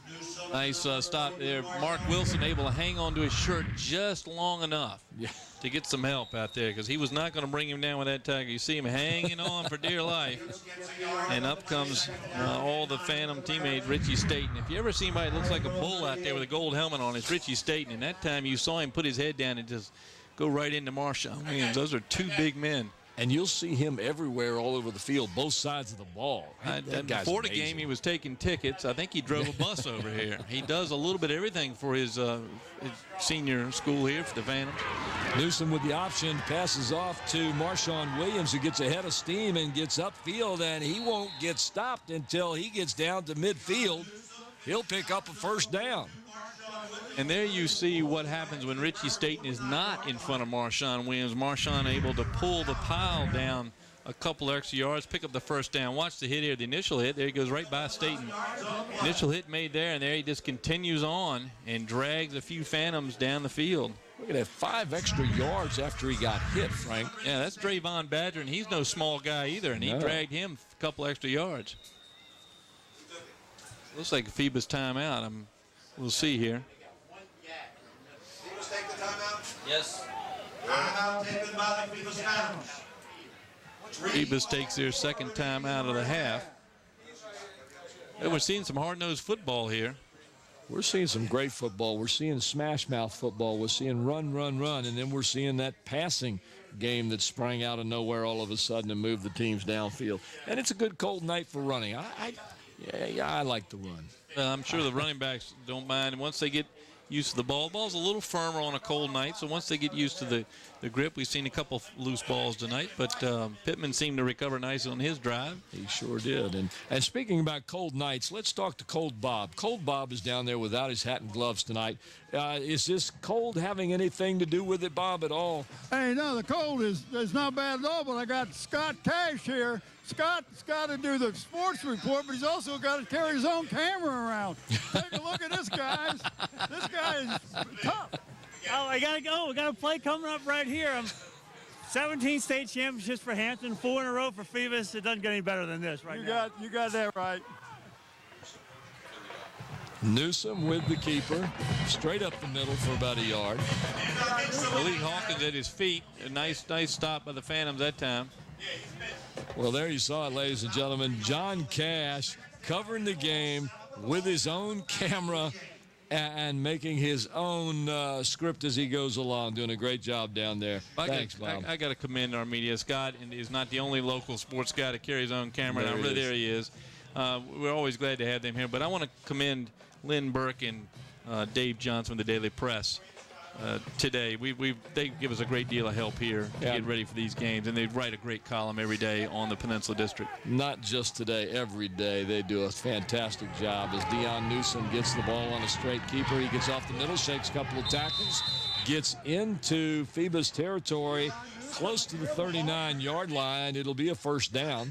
Daquan Lane finally had to drag him down. Newsom's a hard man to tackle. Very slippery, moves sideways well, and you see him just going to work his way almost down the steps there, around and hit a block, go left, and hit a block, go left. And another first down for the Crabbers. So the Crabbers on the move after Phoebus had gone down and scored theirs. Hampton takes the ball, and they're on the move here with 1:52 left in the half here at Darling Stadium. 3 receivers up top, 1 to the bottom. They're spread out, and Newsom will go back, a little shovel pass to Marshawn Williams. He breaks loose into the middle for a few more yards, gets close to the 33. Clock winding down with about 1:30 left in the half. Mark Wilson very nearly picked that ball off for the Phantoms and then not able to bring down Williams. Watch Wilson step in your picture there. Just wasn't able to lock up Marshawn Williams. Williams able to turn that into a 7-yard gain for the Crabbers. I'm a little surprised they're not moving a little bit faster here with the time. And both teams focus so much on rushing. We've seen a lot of clock go off here and very few plays in this first half. Out of the shotgun again. It's the flip out to Marshawn Williams, and he's got some room on the outside if he can get there. He hits 2 tacklers just over the 30-yard line, and he'll be stopped somewhere between the 30 and the 25. We'll see how they put it down. I think he got the first down, so they're going to stop the clock with 58 seconds to go. Newsom paid for that one. Richie Staten hit the quarterback right after he released the ball. There he gets boom. Boom. And then Marshawn comes down here and gets brought down strong out there. That's Robbie Robinson, the freshman, making a good tackle. Robinson, second team All-Peninsula District as a freshman, and deservedly so. Great season for the young man. Got two receivers down here. Newsom's looking to pass. He's got an open man in the end zone. It's number 1, Daquan Moore, and he has him for the 6 points. I was mentioning he doesn't drop many, and that was not an easy catch to make. And Daquan Moore, who comes up with a big play for the Crabbers in 2 sports, football and basketball, puts the Crabbers out in front with a nice catch of a beautiful throw. Deion Newsom is really throwing the ball well tonight. He really is. Bob, how did Daquan Moore get open down there in the end zone? Well, fellas, I'm going to tell you the truth. These guys are playing such a high level of football right now. But what he went down there, and I couldn't see it from here, but I looked up, and all of a sudden he was wide open and looked like Phoebus was scrambling to catch up with him. And what a great throw from Deion Newsom. It was. Drayvon Badger looks like back on the coverage with Robbie Robinson.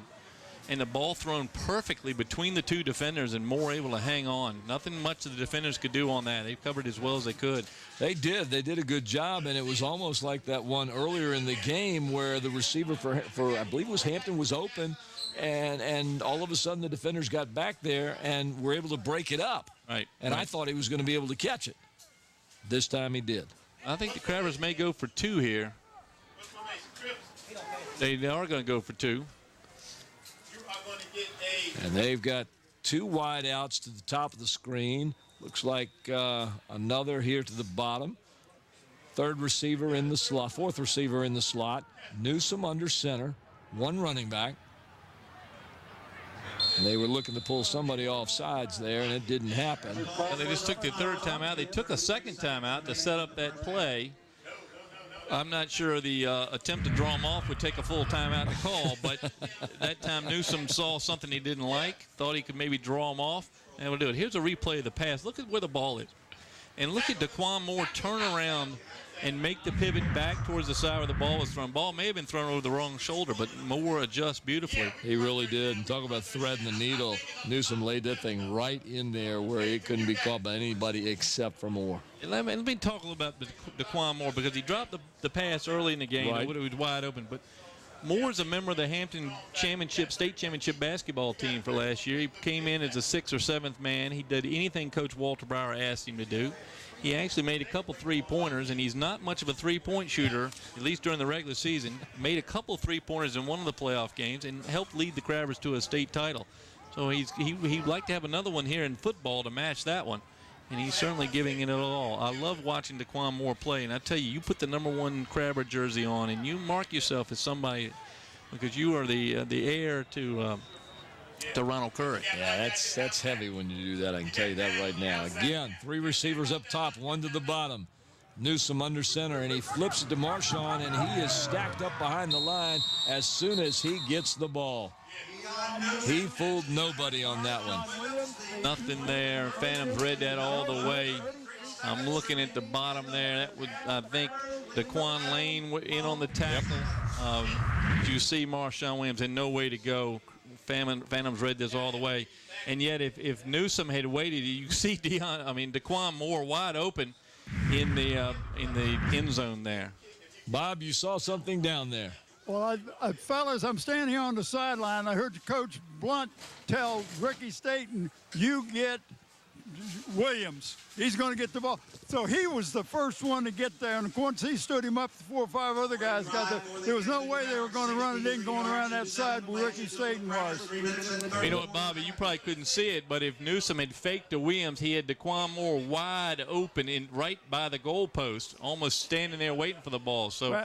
Yeah, but that wasn't the play called. So, right. You got to go what the coach does. And when they try to draw him offside, and Mike does this all the time, he'll try to draw him offside and then call the timeout.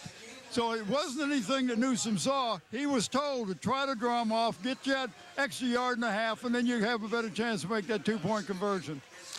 As it was, the two-point conversion failed, and right now the score is Hampton High 12 and Phoebus High 7 with 33 seconds left in the half here at Darling Stadium on November the 16th, 2012, a Friday night.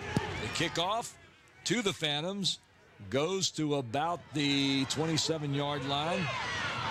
Up the middle to the 40, where Phoebus will take over 1st and 10 with about 27 seconds left here in the half. But they're doing everything they can do to kick away from Richie State. And that time, Daquan Lane had snuck up on that side of the field, trying to field it. Ended up the short man got it. Yeah, I was trying to find the numbers. At 88? 88. That's Troy Durham again. Right. Troy Durham pops up, as I said. He seems to show up in the middle of the formation. But that time, he cut in front of Lane. Well, they got time enough for a couple of plays here. Let's see how they play. Will they go close to the vest, or will they try and go in? Out of the I formation, Tolliver under center, and he just takes a knee. And it looks like they're going to go into the clubhouse trailing by a score of 12-7 as the clock begins to tick down to about 15 seconds. They don't even have to run another play. You know, Paul, that was the Crabber touchdown drive, the shortest scoring drive of the first half. That was 7 plays, 53 or 53 yards, 29-yard touchdown pass to Moore. It took 3 minutes and 38 seconds. So the shortest in time, shortest in yards, and shortest in number of plays. We saw 2 long drives by each team, and then another one there right at the end by the Crabbers to put them up in front 12-7.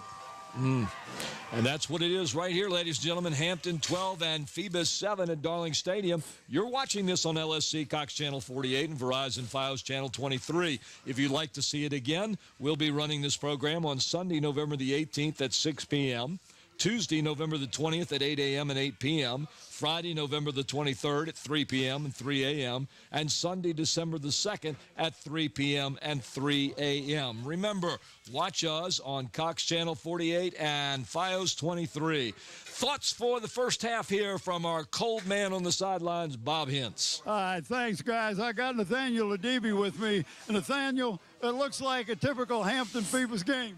You know, it's going to be a big-time battle between the two teams. Unfortunately, they gave a couple of big plays to Hampton, and Hampton was able to capitalize. So hopefully, it changed around second half. Well, you know, Hampton has not been known to pass the ball that much during the run this year, but Phoebus plays like they normally do, just grind it out. Oh yeah, you know, Phoebus is a smash-mouth team. They're always going to be that way.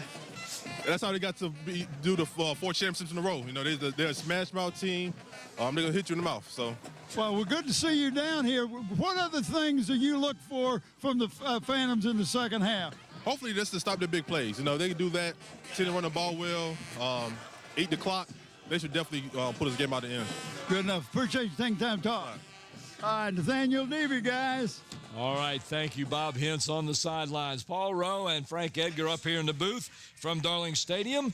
The Hampton High Crabbers with a 12-7 lead over the Phoebus Phantoms in this Division 5 semifinal playoffs. Ladies and gentlemen, stay tuned. We'll be right back after these messages.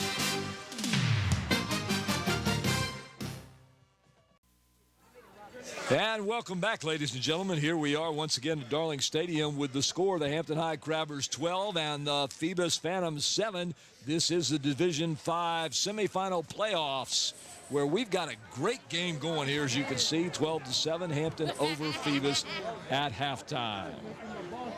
Well, Paul, it's been about what we expected.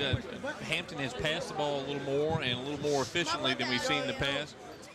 But it's led to their lead. They have a 12-7 lead here. Those extra points we were talking during the half, that could cause them trouble here, having missed those 2. They had 1 blocked extra point and then went for 2 and didn't get it. So it's only a 5-point lead for the Crabbers here.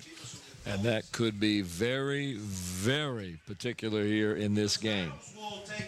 But we've seen the Phantoms do what they do best, which is hand the ball to Tony Pittman and let him just direct him forward, and he took them down the field on their long drive. The Crabbers' long drive was a long pass, 5 penalties that moved the ball back and forth, kind of like World War I out there. Went back and forth across the line for several plays, and then finally they were able to get a couple good runs out of Deion Newsom and a touchdown run by Marshawn Williams. And then the Crabbers ended the half with a nice shorter drive, 53-yard drive, to put them up 12-7. And I expect to see a lot of running here. In fact, you and I were talking about it during halftime. I expect the ball to go into Pittman's hands on Phoebus, and I expect Newsome to get it for Hampton. Here's the kickoff. Hampton to Phoebus. And already we've got a little bit of a flag here. It looks like the Hampton Crabbers are going to have to kick from 5 yards back. Dead ball, encroachment on White. Repeat the kick. A 5-yard penalty there on encroachment on the kicking team. Now that's Richie Staten on the far side back for the Phantoms. Looks like DeQuan Moore on the near side. Lane. I mean Lane, DeQuan Moore. Lane. The two DeQuans out here playing very well. This is DeQuan Lane. But two speedy returners, and that time Hampton kicked it right to him. Yes. I was a little surprised on that. We'll see what happens here. Here it goes. And again, they're coming close. It'll be a little short. Looks like number 20 for the Phantoms trying to find somewhere to go, and he's looking for the sidelines. He's got a crease. He's going upfield, and he's going to get pushed out after he crosses midfield. A lot of room over there. We'll have to get a track on that one. That's Khalid Fletcher. Khalid Fletcher. And Fletcher, the starting wide receiver, got a penalty on the far side. Got a block in the back. That explains the big hole down the right side. And so often is the case. So that's going to move the Phantoms back in behind their own 30. Well, we saw that big hole over there as Khalid took off toward the near side, turned around. Block in the back, on blue, first down. And obviously used that block in the back to find a crease, and he just took off upfield. There's those Phantom cheerleaders, those great-looking hats and scarf combination. We talked about it. They look great out here, and they seem to be staying warm on a cold night. I wish I had that hat and scarf. I'll tell you what, it's freezing up here in the booth.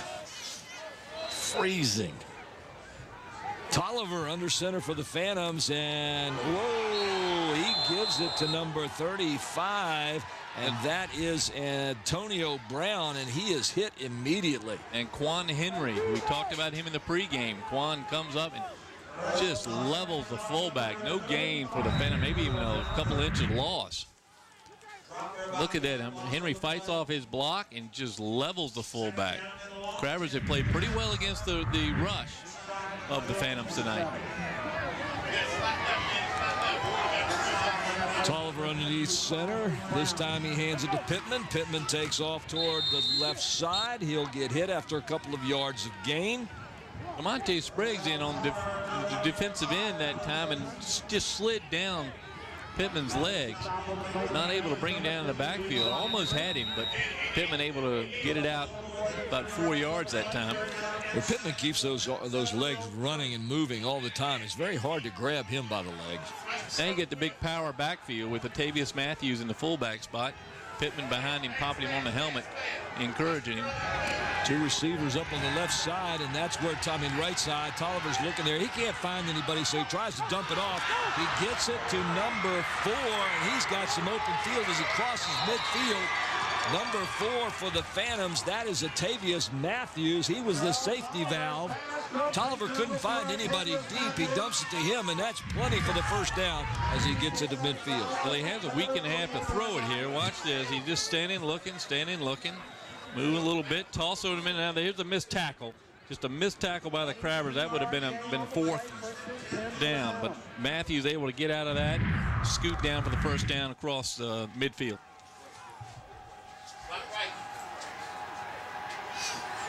Tolliver under center again. This time he gives it to Pittman. Pittman in the middle, veers off to his left, picks up a couple of yards. That time Tony Pittman showing you why he has over 100 yards every game, as he's able to bull his way right over Trey Presley of the Crabbers, pick up a little over 5 yards. Antonio Brown, number 35, coming into the game.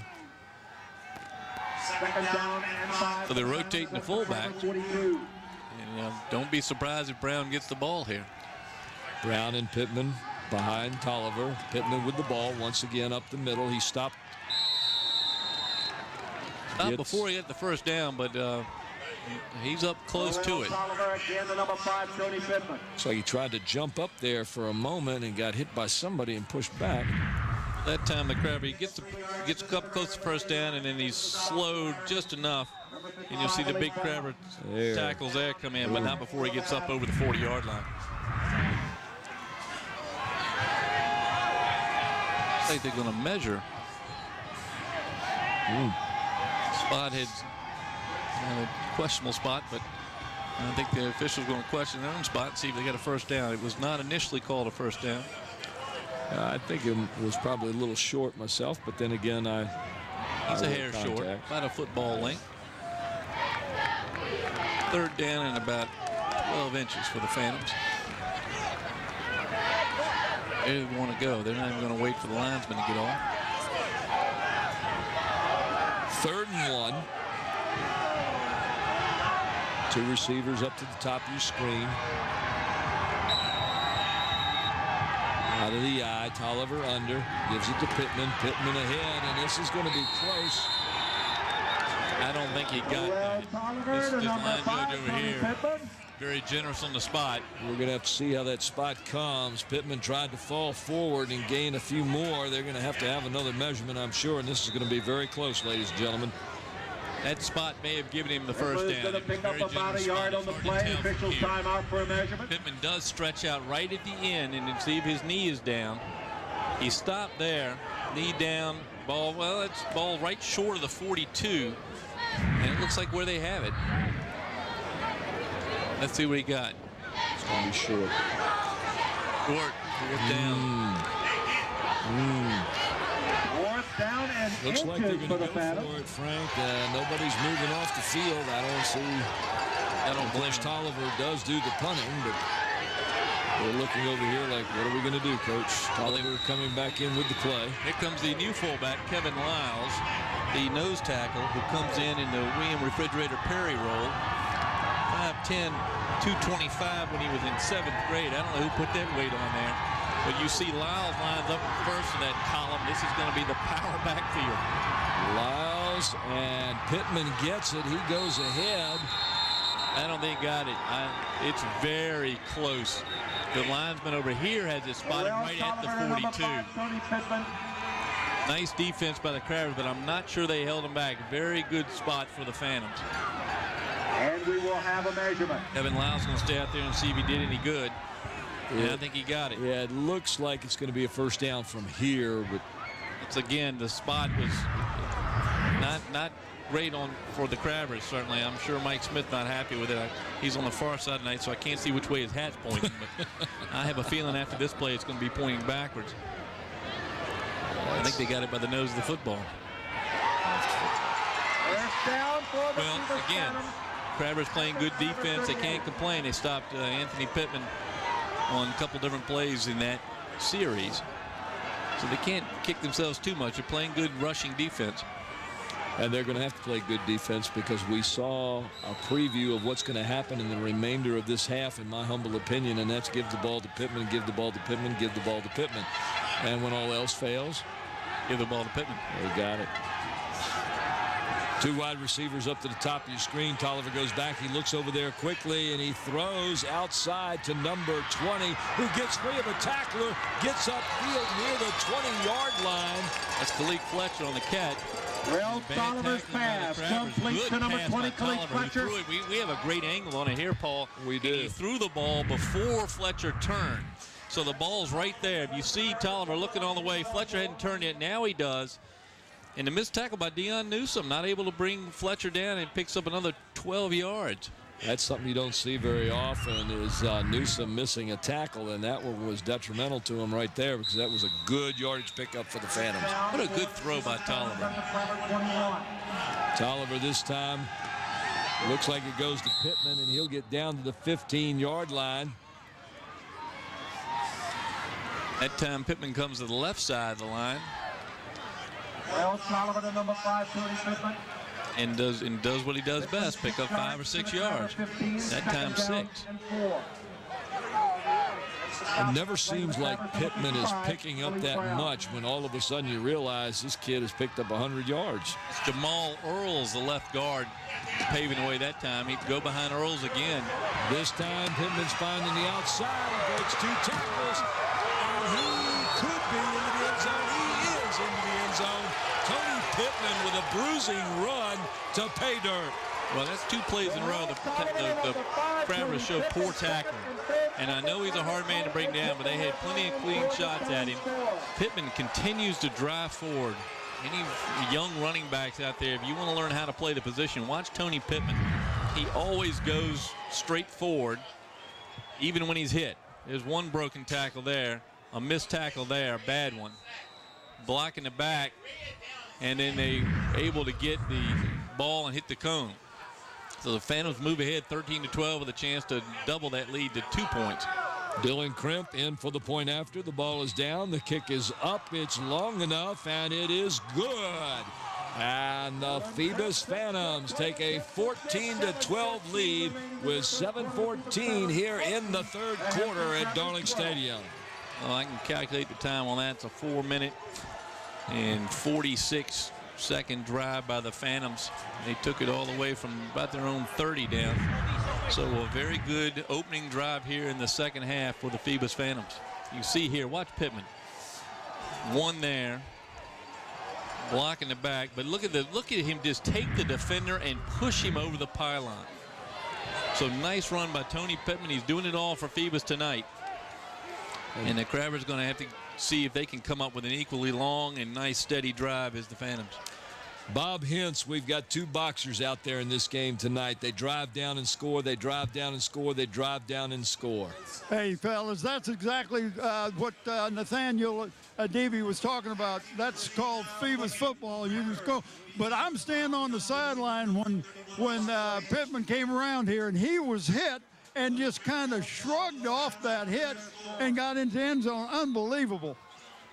He's an unbelievable back, period. 73-yard drive, 4 minutes, 35 seconds, 9 plays for the Phantoms. And Dylan Krimp to kickoff for Phoebus. Kick is short. It'll be at about the 18-yard line.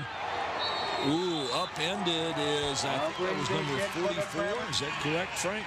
Number 24. 24. Quatez Ruffin, I think, with a nice stop out there for the Phantoms, number 32. For the Crabbers was Pittman now, 22 carries, 90 yards. And that's what I was telling you. Before you know it, you realize he's almost got 100 yards. But then way under his average, though. So the Crabbers are doing something right, but they're not able to keep him out of the end zone. They're now trailed by 2. 7 minutes to go. 7:09 here in the 3rd quarter. Now, plenty of time in this game at Darling Stadium as you see a great ground level shot by our crew from LSC. Newsom under center. Excuse me, out of the shotgun. He's back to pass. He's looking on the far sideline where he has a receiver, and it's intercepted by the Phantoms, number 21, Kenneth Giles, about the 36-yard line. Well, I have no idea what Trevor Arno was doing out there. The ball was behind the receiver, and he just let the defender take it. He saw it was going to be short, and it did not come back. Did not help his quarterback out at all. See, look at Giles up quickly and makes the interception. Big play by the Phoebus defense. So defense coming up here, and now Phoebus will go on offense from their own 24-yard line, 25-yard line, 1st and 10. Let's see if they continue to go to Pittman or try to surprise. No surprise there. It's going to be Pittman, and he goes off the left-hand side, picking up yards. He'll get about 5. I'm going to say somebody said something to Tony about carrying the ball high, because he has tucked it under here in the second half, and he had a fumble and a near fumble in the first half, not here. Yeah, I'd like to talk to somebody after the game and see if they realize how high he's been carrying the ball in the first half, and see if they noticed it and asked for the change. So you notice that going off the left side, Walt Brantley, the big right guard, he's not going behind Walt. He's coming to the other side. Here they come left again. Pitch this time to Pittman. He's trying to find something outside, and the Crabbers are going to have none of it, and there's going to be a flag on this one. Number 44 for the Crabbers, Cal Key, makes the stop. And they're going to call a penalty, I think, on Key. Let's see. No, it's a hold on the Phantoms. I thought they may have called Key for the leading with his head, which they've called so many times, but the hold was out there in front of Pittman.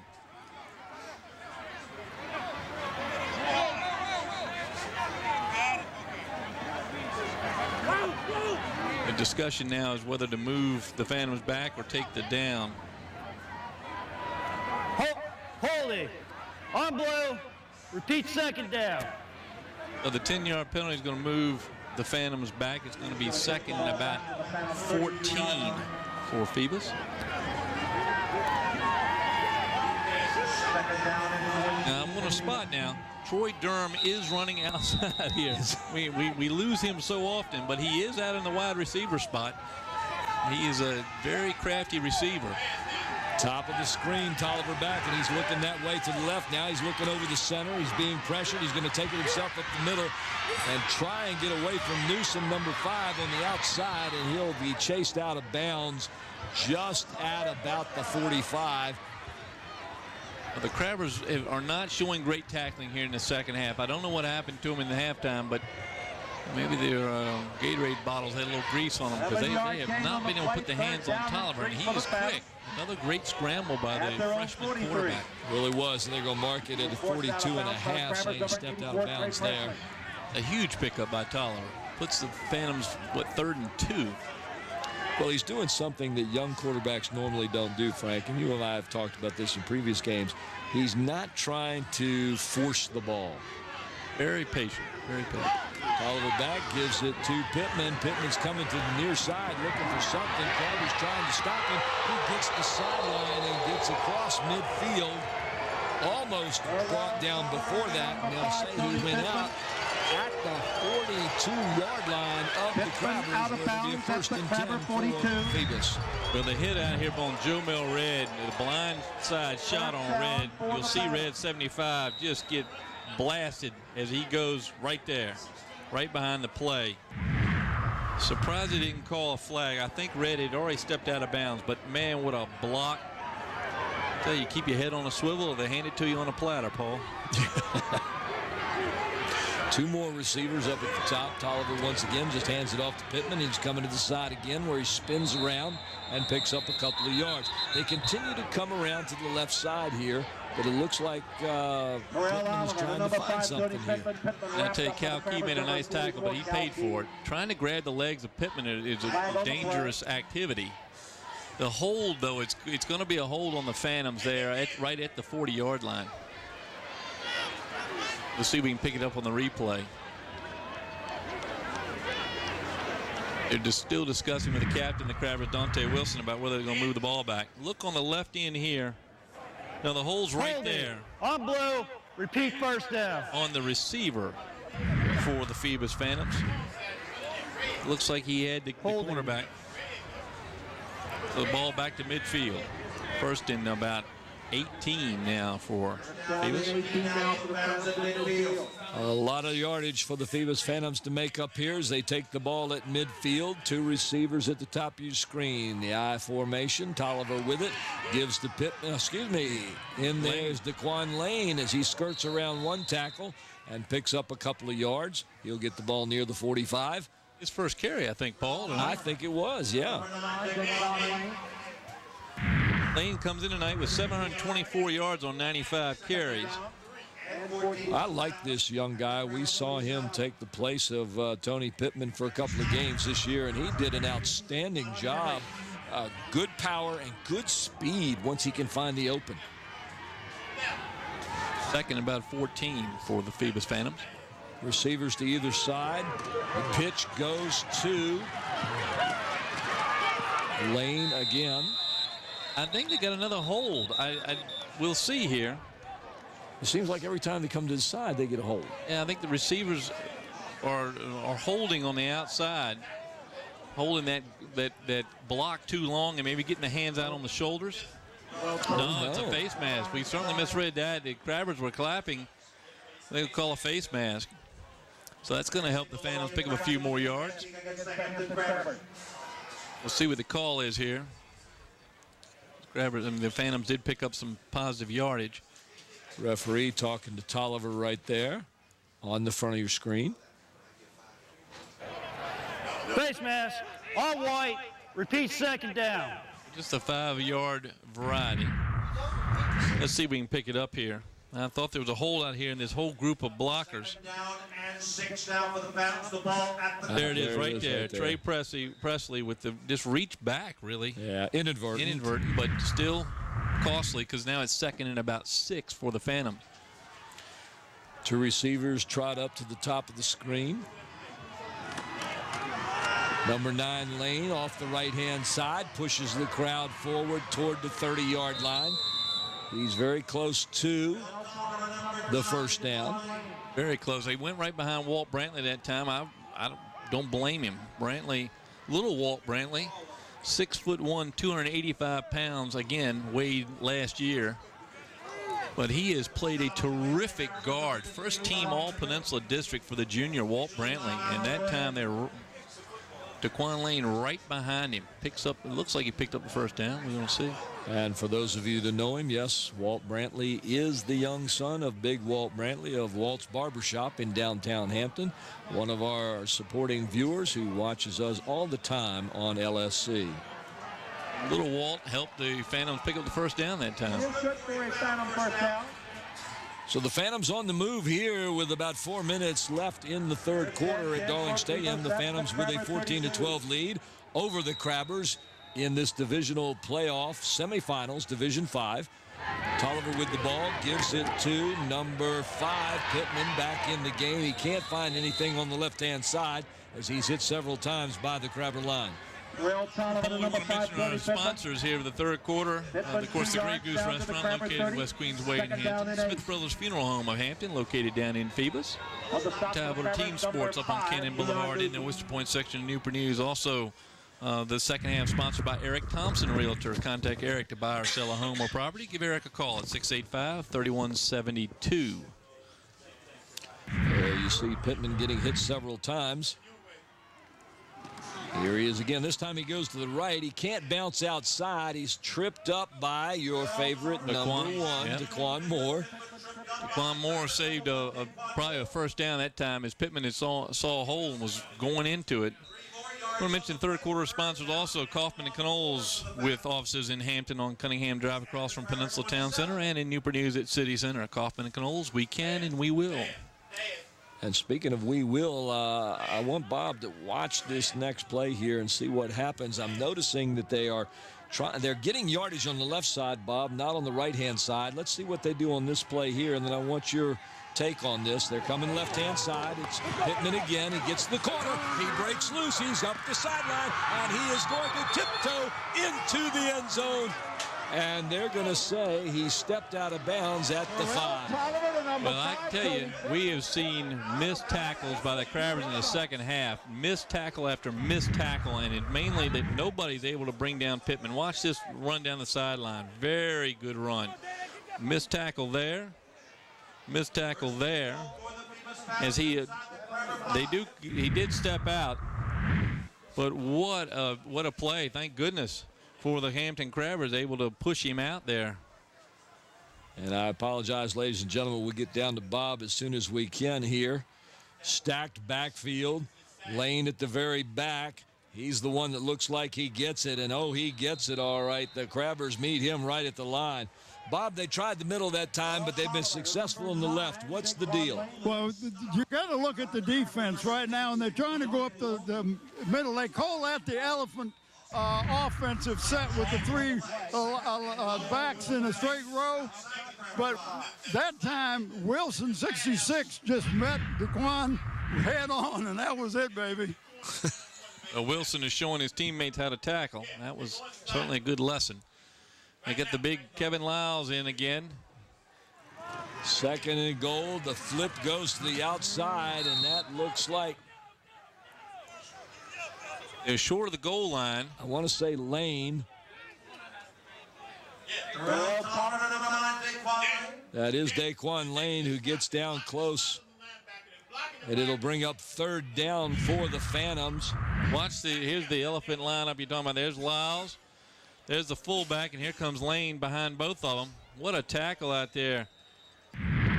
Over the top to save the touchdown. 3rd and goal. 3rd and goal, stacked back. Pittman in the very, very back.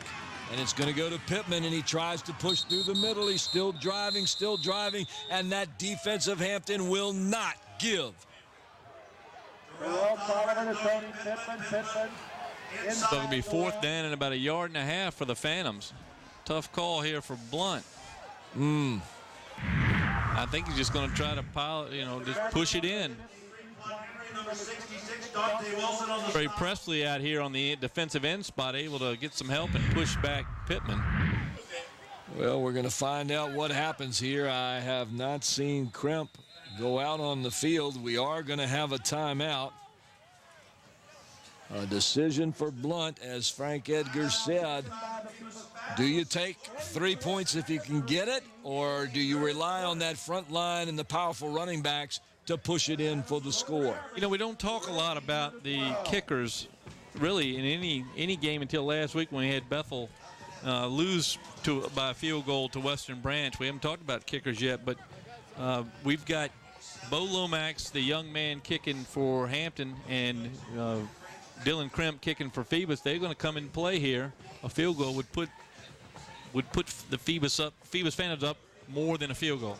All right, down on the field, Bob. Hey, fellas, if you didn't catch this, but the last time the Phantoms scored, Blunt tried to call timeout, and the referee didn't listen to him. He said, you got to go out on the field, because he wanted to go for 2 last time, because that would give him a 3-point cushion, would have made this decision a whole lot better.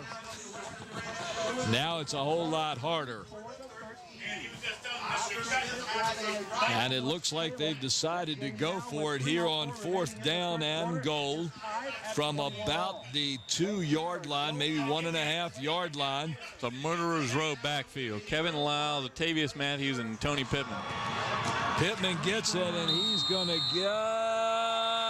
get into the end zone. Touchdown, Phoebus, if there are no flags. No flags, and just hard running by the Phantoms in this drive. That's twice now in the second half. They've had strong drives right down the middle. That adds to Pittman's 139 yards. He now has 141. See here, Lyles and then Pittman. They stand him up, but not until they cross the goal line. And the alumnus, a DB, when he was talking to Bob Hintz earlier, said it all, smash mouth. Dylan Kremp, the kick is up, and the kick is good. And that puts the Phantoms up by 9. So more than one score, and the Crabbers have 40 seconds left here in the 3rd quarter and then the 4th to try to get those 2 scores. The Phoebus Phantoms inching closer and ever closer to another spot in the regional finals as they take a 21-12 lead here at Darling Stadium, where you're watching on LSC, Cox Channel 48, and Verizon Fios Channel 23 on Friday, November the 16th, 2012. What a game. But Paul, I've been a little critical of the Crabber tackling, especially in the open field here in the second half. But they've done well in the short yardage plays. The problem is when you have 3 guys of that size and that strength, Lyles and then Matthews and Pittman, I don't think there's a team in the Commonwealth that can stop those 3 guys. So when you get in short yardage like that, that's a tough play for the Crabbers. I think they did as well as they could to make it 4th down and goal, but it's hard to stop all 3 of those guys. So you're saying if Phantoms go on from here, they should use that elephant a little bit more in tough situations? Well, we've seen Atavius Matthews, as we mentioned earlier, was a running back in 10th grade. Tore his knee up before 11th grade, didn't play, came back as a linebacker, and came back much bigger this year than he was in 10th grade. He's probably put on 40 pounds. And so they played him on defense. Well, now toward the end of the year, they're playing him much more in the backfield. And you see the benefit of having a fullback that size and with that speed. That was an 11-play drive for the Phantoms. 6 minutes, 21 seconds gone, and 65 yards. The 1-yard run by Anthony Pittman. Kremp kicks this one along the ground, where it's fielded at about the 26-yard line and taken up field by, I believe that was number 44. You see. Or 34. Somebody one of the short guys, it may have been even higher than that, 80-something, I think. Not sure of that number there, ladies and gentlemen. We apologize. We're getting number 84 from the truck, and that was Trey Presley. Trey Presley's been in a lot of plays tonight on the defensive side and on the offensive side, and that was a nice run back. The Crabbers needed a good run back here, and I was surprised with a short kick. They not only need a good run back, they need a good drive right here and a score. So we're going to see how the Crabber offense reacts to that last score by the Phantoms. Out of the shotgun formation, Dion Newsom. He'll take it and hand off to Roscoe Hale. Roscoe Hale, who gets good yardage up to about across the 50, near the first down. A good run because Richie Staten saw it developing and just couldn't get there. Watch the left defensive end and just couldn't make the grab in the backfield. And Hale shows that speed. He just shy of a first down. 2.5 inches, apparently. Newsom under center this time, and he'll take it himself. Quarterback sneak. He loses the ball. The Phantoms fall on it, and it looks like they're going to have the fumble recovery. We'll wait till they sort it out, and it is a Phantom recovery and a Phantom first down. Yeah, Newsom on the carry. Crabbers continue to shoot themselves in the foot against their arch rival, the Phoebus Phantom.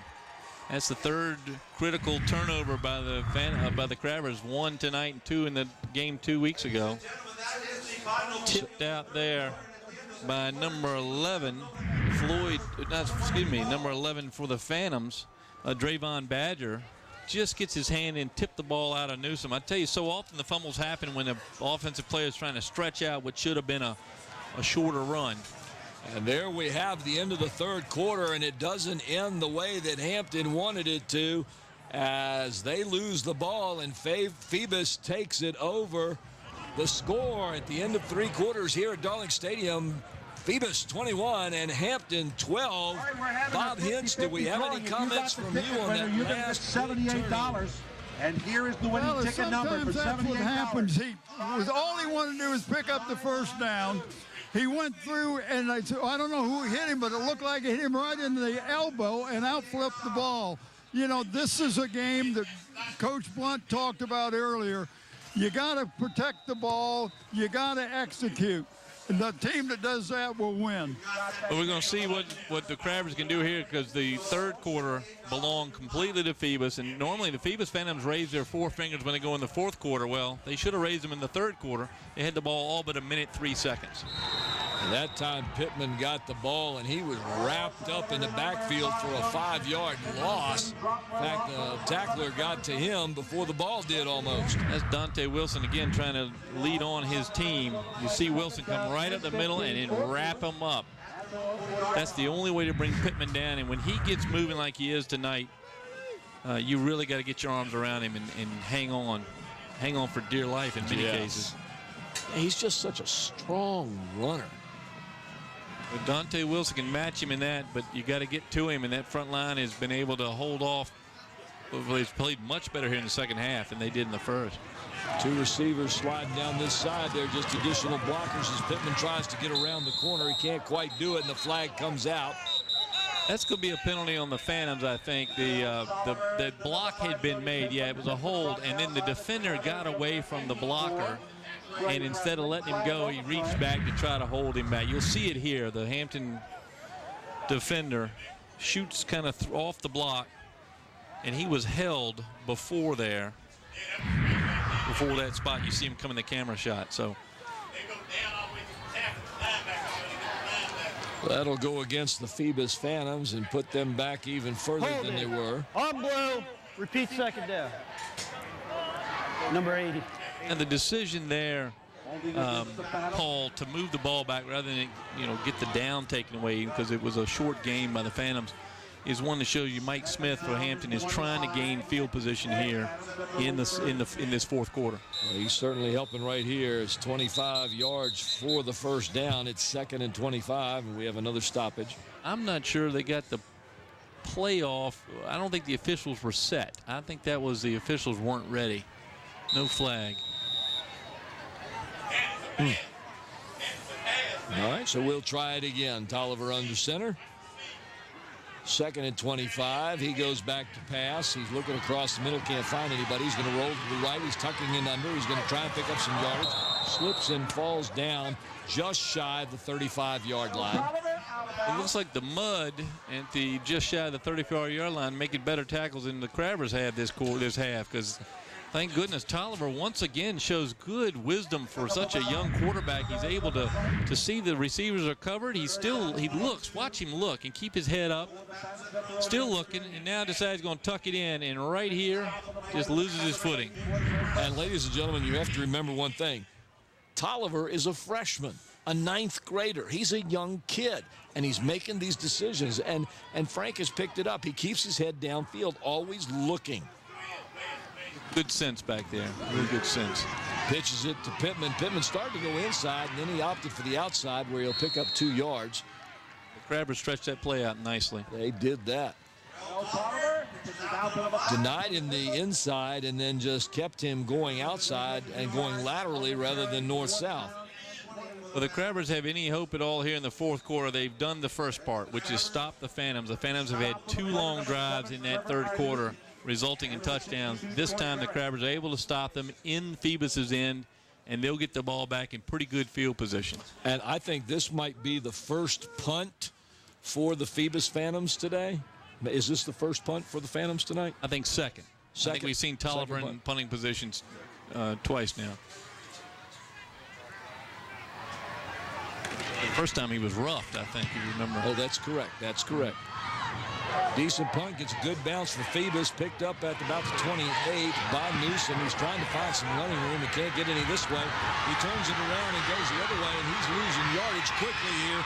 He's trying to get to the sidelines and turn it up. He does, but he's not going to get much yardage as he's forced out somewhere between the 30 and the 35.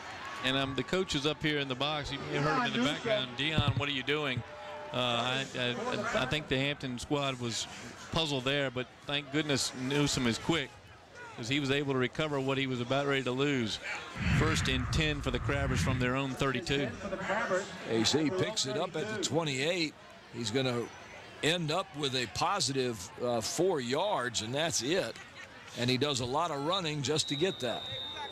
Now, for stat purposes, he does not get credit for the 50 yards he ran sideways. You're keeping stats at home. Newsom under the center. He gives it to number 31. That, of course, is Roscoe Hale. Richie Staten throws him into the crowd. Staten is just a solid kid. Strong guy. 6'2", 225. Kind of hidden at Kickitan the last 3 years. Came over to Phoebus this year and has been a huge part of the success the Phantoms have enjoyed. They've put him everywhere, and everywhere they've put him, he's done not good, but very good. He scored a touchdown in 5 different ways this year for the Phantoms. Out of the I formation this time. 2 receivers at the bottom of the screen. And this looked like a different quarterback here, and it's almost intercepted. That looked like, who was it, Addison, number 8? No, Robinson. Was it Robbie Robinson? Looked like number 8, Addison, as the quarterback that time. We'll see it again here as quarterback. I was looking downfield. They collision down there. Daquan Moore ran into the defender. No call or an incidental contact, but it knocked the receiver down. It may have been Addison because Newsom back out with the play. Yeah, we'll see it on the replay, but Newsom in the backfield now, 3rd and 10 for him. 3 receivers left. They're spreading it out, Paul, trying to pick up yards quickly. Pitch goes to Marshawn Williams on the top of your screen. He goes along the right sideline. He picked us some good yardage. He's going to be close, too, if he didn't get the first down. I think he got it. He got it. Watch the play here. Quick pitch out. Another good stop by decision by Newsom. And he runs over one tackle and brought down by Daquan Lane, who's had to make a couple of those tackles out there on the sideline. Yeah, Marshawn Williams is a big kid, and they've run that play 3 or 4 times, and every time they've run it, he's been able to pick up a good head of steam and make some good yardage. That's a good play to run. Two receivers down low this time, one up top, and he'll take it himself. Deion Newsome will up the middle. It's a quarterback sneak. Newsome over the right side, trying to pick up a few yards here. That was the Crabbers' first down in the second half. Of course, I think Brent Musgrove told us that the Crabbers had it for 1:03 in the third quarter, so not a lot of time to pick up first down. Yeah, you can't get a first down unless you have the ball, and they didn't obviously have the ball. 8 minutes winding down here in the game at Darling Stadium. You're watching us on LSC, Cox Channel 48, and Verizon Fios Channel 23 on November 16th, 2012. This is Division 5 semifinals. Three receivers down on this end of the field, one at the top, and they give it to Marshawn Williams, who just churns up the middle, and look at those legs go. I hope you caught that, ladies and gentlemen, as he hit near the 40-yard line. His legs just going up and down, up and down, up and down as the chains keep moving. Well, Charles Graham just should give Marshawn $1 for the ride right there as he comes in. Watch this. And then he gets carried. Carries him right down across the first down marker. Crabbers now into Phoebus territory, I think, for the first time here in the second half. I believe you're right. 1st and 10. Hampton on the wrong end of a 21-12 score. Hoping to get the ball down where they can put it in the end zone. Phoebus smelling another trip to the finals in the playoffs. Newsome with the ball. It's a little shovel pass to Marshawn Williams. Again, they're going to ride that young man's back as he goes up the middle for more yardage, and he looks a little bit hurt there. I'm going to say ankle, but I hope it's nothing serious. I hate to see anybody get hurt in these ball games. We're going to have to look at it again. Though if it's bad, I'm not going to look at it, Paul. I'll tell you that. I'm not sure whether it's a very precision play. Nice play. Comes up. And I think you got a defender right laying on his right leg, and another defender comes across and hits him crossways. And that we're taking a look now to see if it's a knee or an ankle. Looks like an ankle, yeah. And we're getting word from Brent that he's got his glasses out and he's looking down there. He says it's ankle. Well, Marshawn was hobbled earlier this year with a hip. Make second and third games, but you just said they're going to ride Marshawn Williams. Well, he's going to run off on his own steam and a little cold spray on that thing. What does Mike Smith say? Tape it up, put him back out there. But that was a tough, looked like a tough injury. Yes, it was, because he was really doing a great. He was carrying the Crabbers here with this drive so far. Bob, any word down there on what Marshawn Williams has been doing and how the injury might affect him? I don't think that what he's been doing has anything to do. He was making a cut and got hit, and it looked like to me he got his ankle just stripped on him. He jumped right up, and then it went right back down. The hitting out here is so unbelievable. Newsome with a deep pass to the end zone. Incomplete as it was headed toward, is that number 11? Yeah, there was 11. That was the intended receiver. That's Floyd Jones. But as you probably can hear in the background, it's not hard to hear up here. Hear the coaches. But Umar Muhammad White going on the left sideline was wide open. So here goes the third down, a big third down for the Crabbers here with just under 7 minutes to go. Time is becoming an enemy of Hampton. Trying to see who they have in the backfield. They've got a receiver out here. They're going to go to the air again. They're going to the left sideline this time, and it's caught, but it's caught well out of bounds. Well, and that's going to bring up fourth down. Well, that's one play too late. They went to where Wyatt was open last time. This time there were two receivers over there, and to be honest, the Phoebus coaches up here could hear the Hampton coaches yelling on the other end. This time, let's look up on the right side, see if that receiver was open, because Wyatt was not open. Nice catch. Covered on that. But 5 yards out of bounds. Fourth down. 4th and 5, and of course Hampton has no recourse with 6 minutes 42 seconds left other than to go for it. Marshawn Williams is back in the game along with Newsome. Newsome gets it. He's going to go to the air. He's going to go short, and he's got a man there. It looks like number 11 again. And it's a good catch out there. That's, again, Floyd Jones. The junior, 5'8", 150-pounder. Makes a nice catch, just a possession-type receiver. And a first down for the Crabbers in the tough spot. Now the Crabbers have to play the clock and the Phantoms right now, because the clock's going to start when the first down marker is set. It is set, and Mike Smith's going to have to hurry this up. We comment a lot about Mike Smith calling his quarterback over to give the play. He's going to have to speed that up here, because they need 2 scores. Phantoms have put themselves in a pretty good spot here late in the fourth quarter. And they don't want any delay of games. Out of the shotgun. Newsom with the ball. He's going to keep it himself. He's got a hole on the right side. He's got room on the outside if he can get there. And he is stopped by a good tackle. Robbie Robinson. The Phantoms, Robbie Robinson. Yeah. Robbie showing why he was second team All-Peninsula District as a free safety.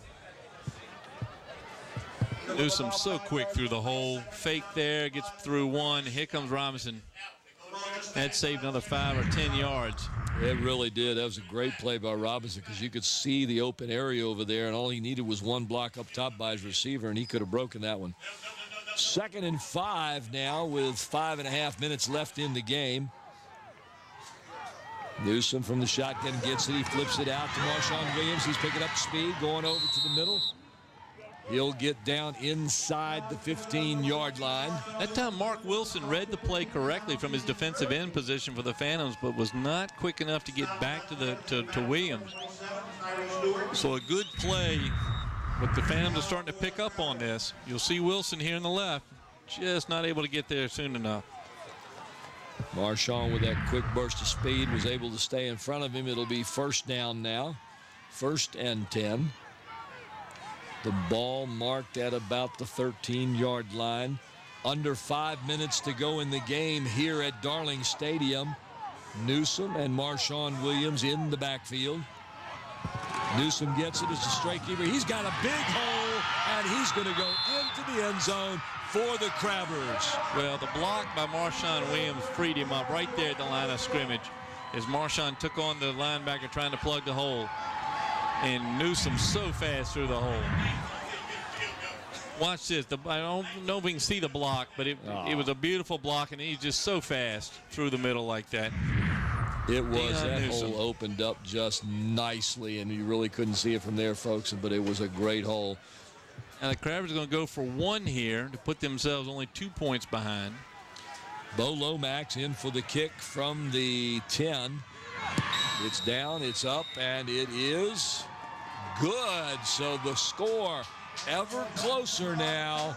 21-19, the Phoebus Phantoms over the Hampton Crabbers. It's a 2-point game. What a game. A 2-point game. Which equates to the 2 missed extra points. The 1 missed extra point and the failed 2-point attempt by the Crabbers. So those 2 points have come into play as we thought they might in the first half. Execution, execution, execution. That's right. We're going to see this play again. Look how quick Deion Newsom is. Watch the block of Williams right there. Nice shot there. Very nice. That was Malik Hawkins, a very good linebacker, and he just got stood up. Hawkins' second team All-Peninsula District, and stood up by Marshawn Williams. That was a 68-yard drive by the Crabbers. 8 plays, 5:05 off the clock, which is the good news for the Phoebus Phantoms. It took 5 minutes for the Crabbers to bring this game within 2 points. Now they're going to need a break, because the Phantoms with this running game can run this clock out. 3 timeouts left for Hampton, 2 for Phoebus. And folks, I want to give a big kudos and shout out to our crew tonight, because here we just told you, you didn't get to see that nice block. We wish you could have seen it. And then a minute later, what does our truck crew say? Hey, we got your block right here, folks. And there you saw the beautiful shot of Marshawn Williams making that block. The kickoff goes deep, and that ball's going to bounce and get down inside the 5-yard line, where the Phantoms number 8, and that is, I'll give you his name here in just a second. Well, good tackle, number 8 for the Phantoms is Will Mann. The tackle made by number 31, Roscoe Hale, for the Crabbers. So he's doing a little bit of everything. As the Crabbers have pinned the Phantoms where they want them, now they have to stop Anthony Pittman, and that's a tall order. Yes, it is, but that was a great kick by Bo Lomax, putting the Phantoms deep in their own territory. As you see the ball fielded at about the 4-yard line, he'll get it back to about the 15, but that's deep enough to where the Crabbers have got a chance here. We'll have to see if the Phantoms can run it out. You know they're going to go to their horses. The noise level has just increased greatly here at Darling Stadium.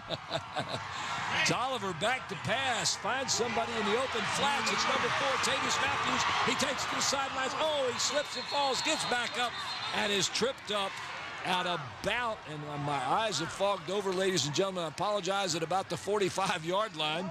Well, a whale of a play called by Coach Jeremy Blunt. I got to give him credit for this one. Look at this. Crabbers expecting run. Instead, Tolliver goes over the top. Matthews wide open as he got behind Dante Wilson and in front of the Crabbers' number 7, Trevor Arnott. And they put themselves up on the 45. So all the good work on the kickoff team gone to waste with one play. And that was the freshman quarterback who set back. He spotted the receiver and laid it right into him. An excellent play by Tolliver, who now simply hands it off to Pittman, and you're going to watch Pittman do what he does best. Interested to see what Mike Smith's going to do about saving his timeouts. He's got 3. Is he going to start calling them now, or is he going to save them? Is he going to? Because it'll. That's going to be the question is, do you take them now? And he's going to let the clock run. And if his defense can hold here, the Crabbers may have another chance. They've got to stop Tony Pittman. Phoebus comes out of their huddle.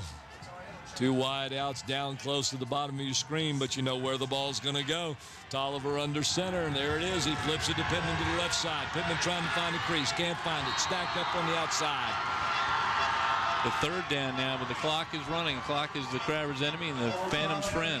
I tell you, Paul, you talked about Tolliver throwing that pass. That's also a rookie head coach making that call against the veteran Mike Smith. A gutsy call deep in your own territory when everybody in the whole world is expecting you to run the ball to get you out there. You know, I'm conservative me. I would say run the ball and punt it if you have to if you're the Phantoms. But we've seen some great play calls tonight by Jeremy Blunt. Let's see what he's got up his sleeve here on 3rd down and about 8. Tolliver is going to throw. He's got plenty of time. Look how cool and calm. He's being pressured. Scoots out, rolls to his right. Can't find the receiver. He's going to have to take it himself and is spun out of bounds. And there is no flag as we have the crowd up here yelling and screaming. Well, Trey Presley with the tackle. Trey has been all over the field tonight. He's made a couple of really good plays.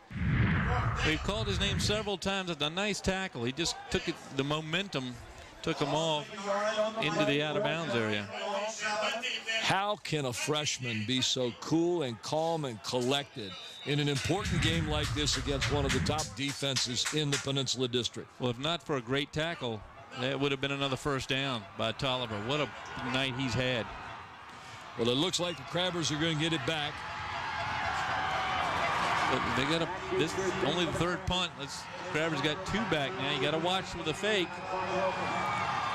And for the Phantoms, you got to watch, be sure they have 11 guys. They send out their 11. I think they got 12. And the Phantoms call it 5, 6, 7, 8, 9, 10, 11, 12. Looks like they have 12. And let's give a scenario now, Paul. That's an important forcing the Phantoms to have to take a timeout, because if the Crabbers happen to break one here and get a touchdown under, that takes a timeout away from the Phantoms. So even little plays like that can come back to haunt you. They can. But you know what I'm thinking right now? Hampton has something that they haven't had in quite a while. Bolo. He's got distance. He's got accuracy. How close does Hampton have to get to give themselves a chance to win this by a point? On a cold night. On a cold night. With a sophomore. With a sophomore. Swimmer, golfer, soccer goalie.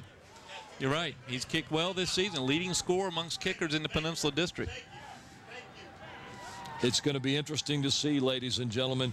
Can the Hampton Crabbers mount enough of offense to get it within the range of Bo Lomax, to give them a chance to win this game and go on to the playoffs and stop the streak of the Phoebus Phantoms? We're going to find out in the next 2 minutes and 33 seconds. Don't go anywhere. Stay tuned to this screen and see what happens. Here comes the punt. Tolliver kicks it to the right side. It'll be taken by Dion Newsome, and he slips up at about the 30-yard line. So there's going to be 70 yards between the Crabbers and the rest of their season. They'll either stay home after this or go on to the playoffs, depending on what happens in the next 2 minutes and 21 seconds. Here's Dion Newsome looking for more yards than what he got, but he's going to hit a little wet spot and go down there.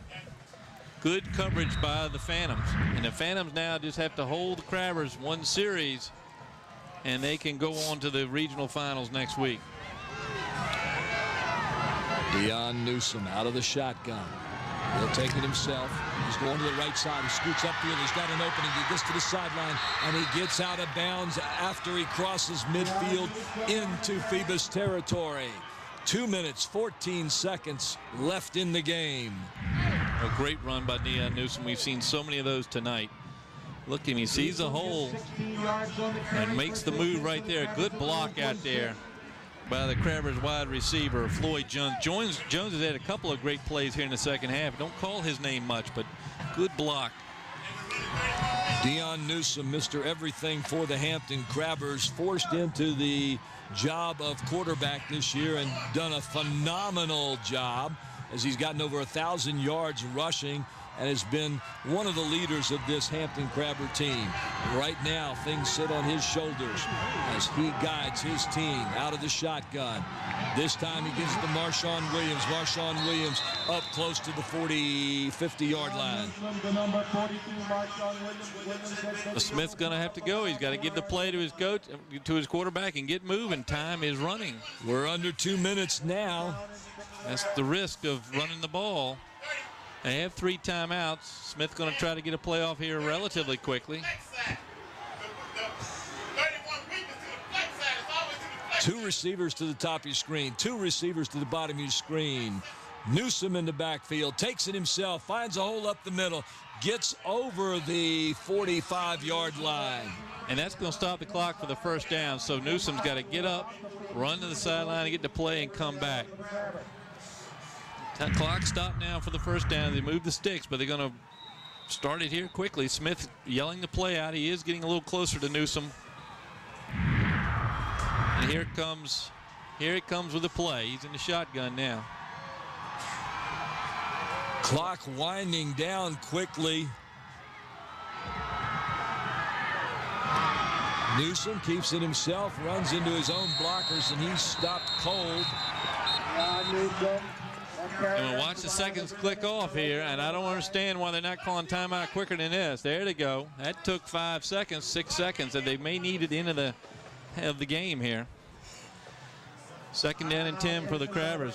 Phantoms start to stiffen their defense right here at the 43. I'm curious about this call. No, nothing at all open there as the big line of the Phantoms hold their ground. Well, Phoebus put themselves in a good spot here. They got a 2-point lead with 1:01 to go. Crabbers still got to go 43 yards. Phoebus just has to stop them. That's all they have to do. And the clock working against the Crabbers as Phoebus is letting that work in their favor. 2 timeouts left for the Crabbers. You don't want to have any of those in your pocket when the game ends, that's for sure. I know he'd like to have 4, though, right now. Marshawn Williams with 13 carries, 79 yards for the Crabbers tonight. I bet Newsome has a few more than that. Phoebus has done a good job against the Hampton ground game, and of course Hampton scored only the 1 touchdown here in the second half. And Frank, with 1 minute to go, and I've forgotten all about this, you and I have got to think about the one player of the game here. And of course, anything could change here in a moment, folks, so we may have to hold off on that. Newsome takes it. He goes back to pass. He's looking downfield. He throws it, and it's intercepted by the Phantoms' number 9, Daquan Lane. He takes off down the sideline and is finally pushed out at the Crabber 40-yard line, and that is going to do it for the Phoebus Phantoms. Well, I noticed when Newsom threw the ball that he saw the rush coming and he stepped sideways rather than extend his arm. And if we see it again on the replay, you'll see Newsom catch the rusher out of the corner of his eye and shy away. Watch him. He turns and then he shies. See him right there at the end, and the ball goes in the middle of the field. Umar Muhammad Wyatt wide open on the right side. Deion Newsom, the superb athlete that he is, makes a mistake, had a receiver wide open, missed him by 10 yards, and threw it right in the arms of Daquan Lane. We're going to have to pick a player of the game. It's tough, but I think we'll see. I've got my vote into Mr. Rowe. We'll see what he thinks. What do you think? Here goes Pittman up the middle, this time met and brought down at the line of scrimmage. Maybe we've got a yard on the play. Second down, but the clock is going to run. 2 timeouts for Hampton left, and they don't call one here. You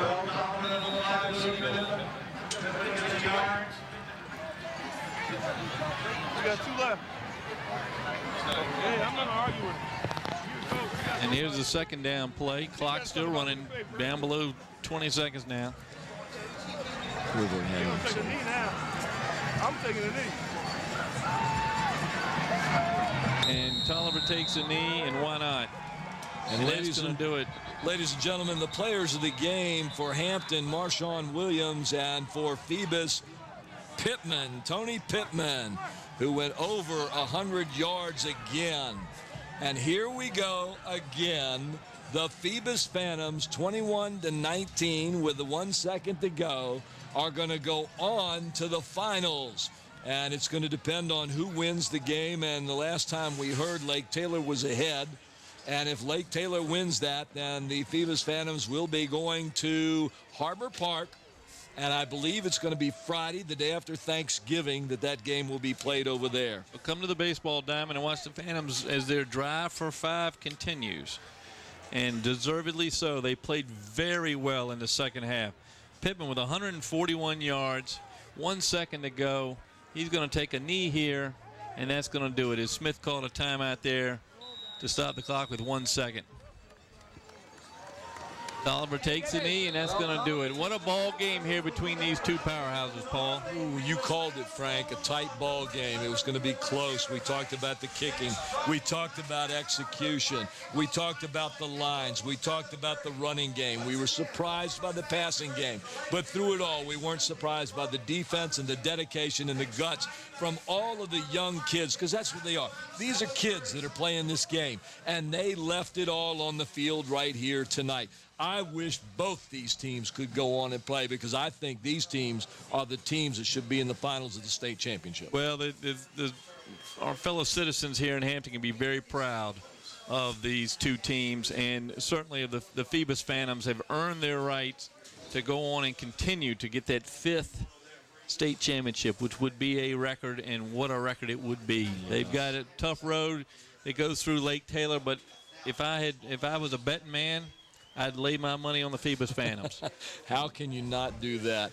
I'll tell you what, ladies and gentlemen, you've been watching LSC, Cox Channel 48, and Verizon Fios Channel 23. Please remember, this game was so good, I know you want to watch it again. And you can watch it Sunday, November the 18th at 6 p.m., Tuesday, November the 20th at 8 a.m. and 8 p.m., Friday, November the 23rd at 3 p.m. and a.m., and Sunday, December 2nd at 3 p.m. and 3 a.m.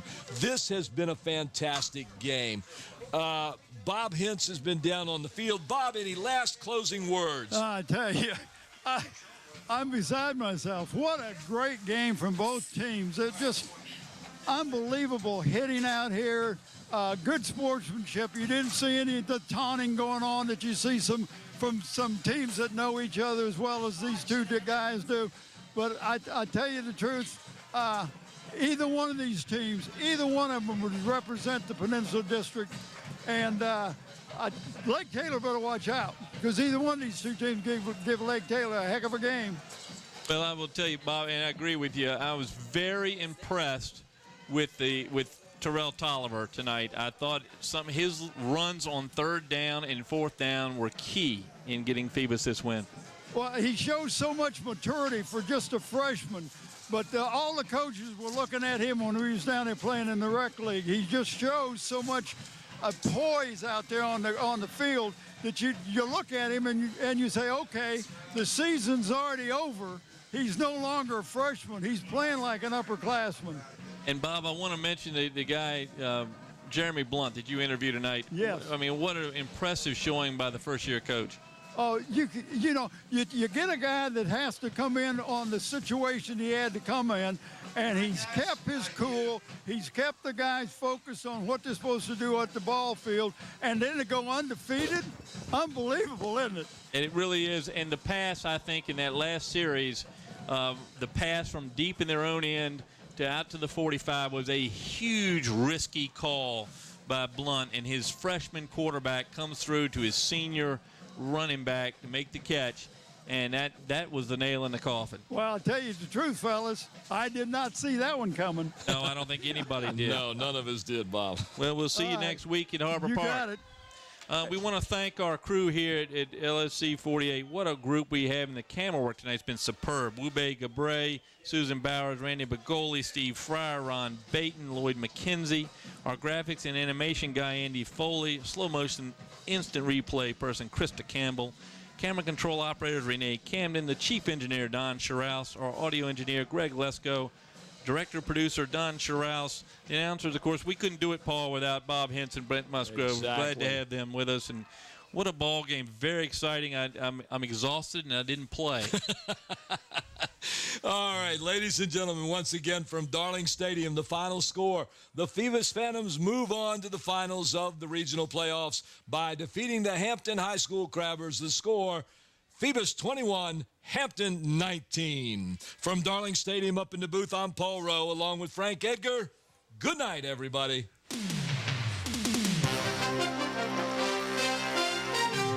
Today's game was sponsored by the Grey Goose Restaurant, located on West Queensway in Hampton. Enjoy a wide selection of breakfast and lunch dishes, sure to please your appetite. Follow the Grey Goose Restaurant on Facebook, the restaurant that is also a bakery. Smith Brothers Funeral Home of Hampton is located in Phoebus, has been serving the community since 1862. Smith Brothers are here to serve your needs. The funeral director is Andrew T. Smith, Jr. Tidewater Team Sports, located at 11839B Cannon Boulevard in Oyster Point, Newport News. Tidewater Team Sports is your one-stop sports headquarters for screen printing, embroidery, uniforms, and apparel. Call 594-0411 and talk to David Chubb or Terry McNamara.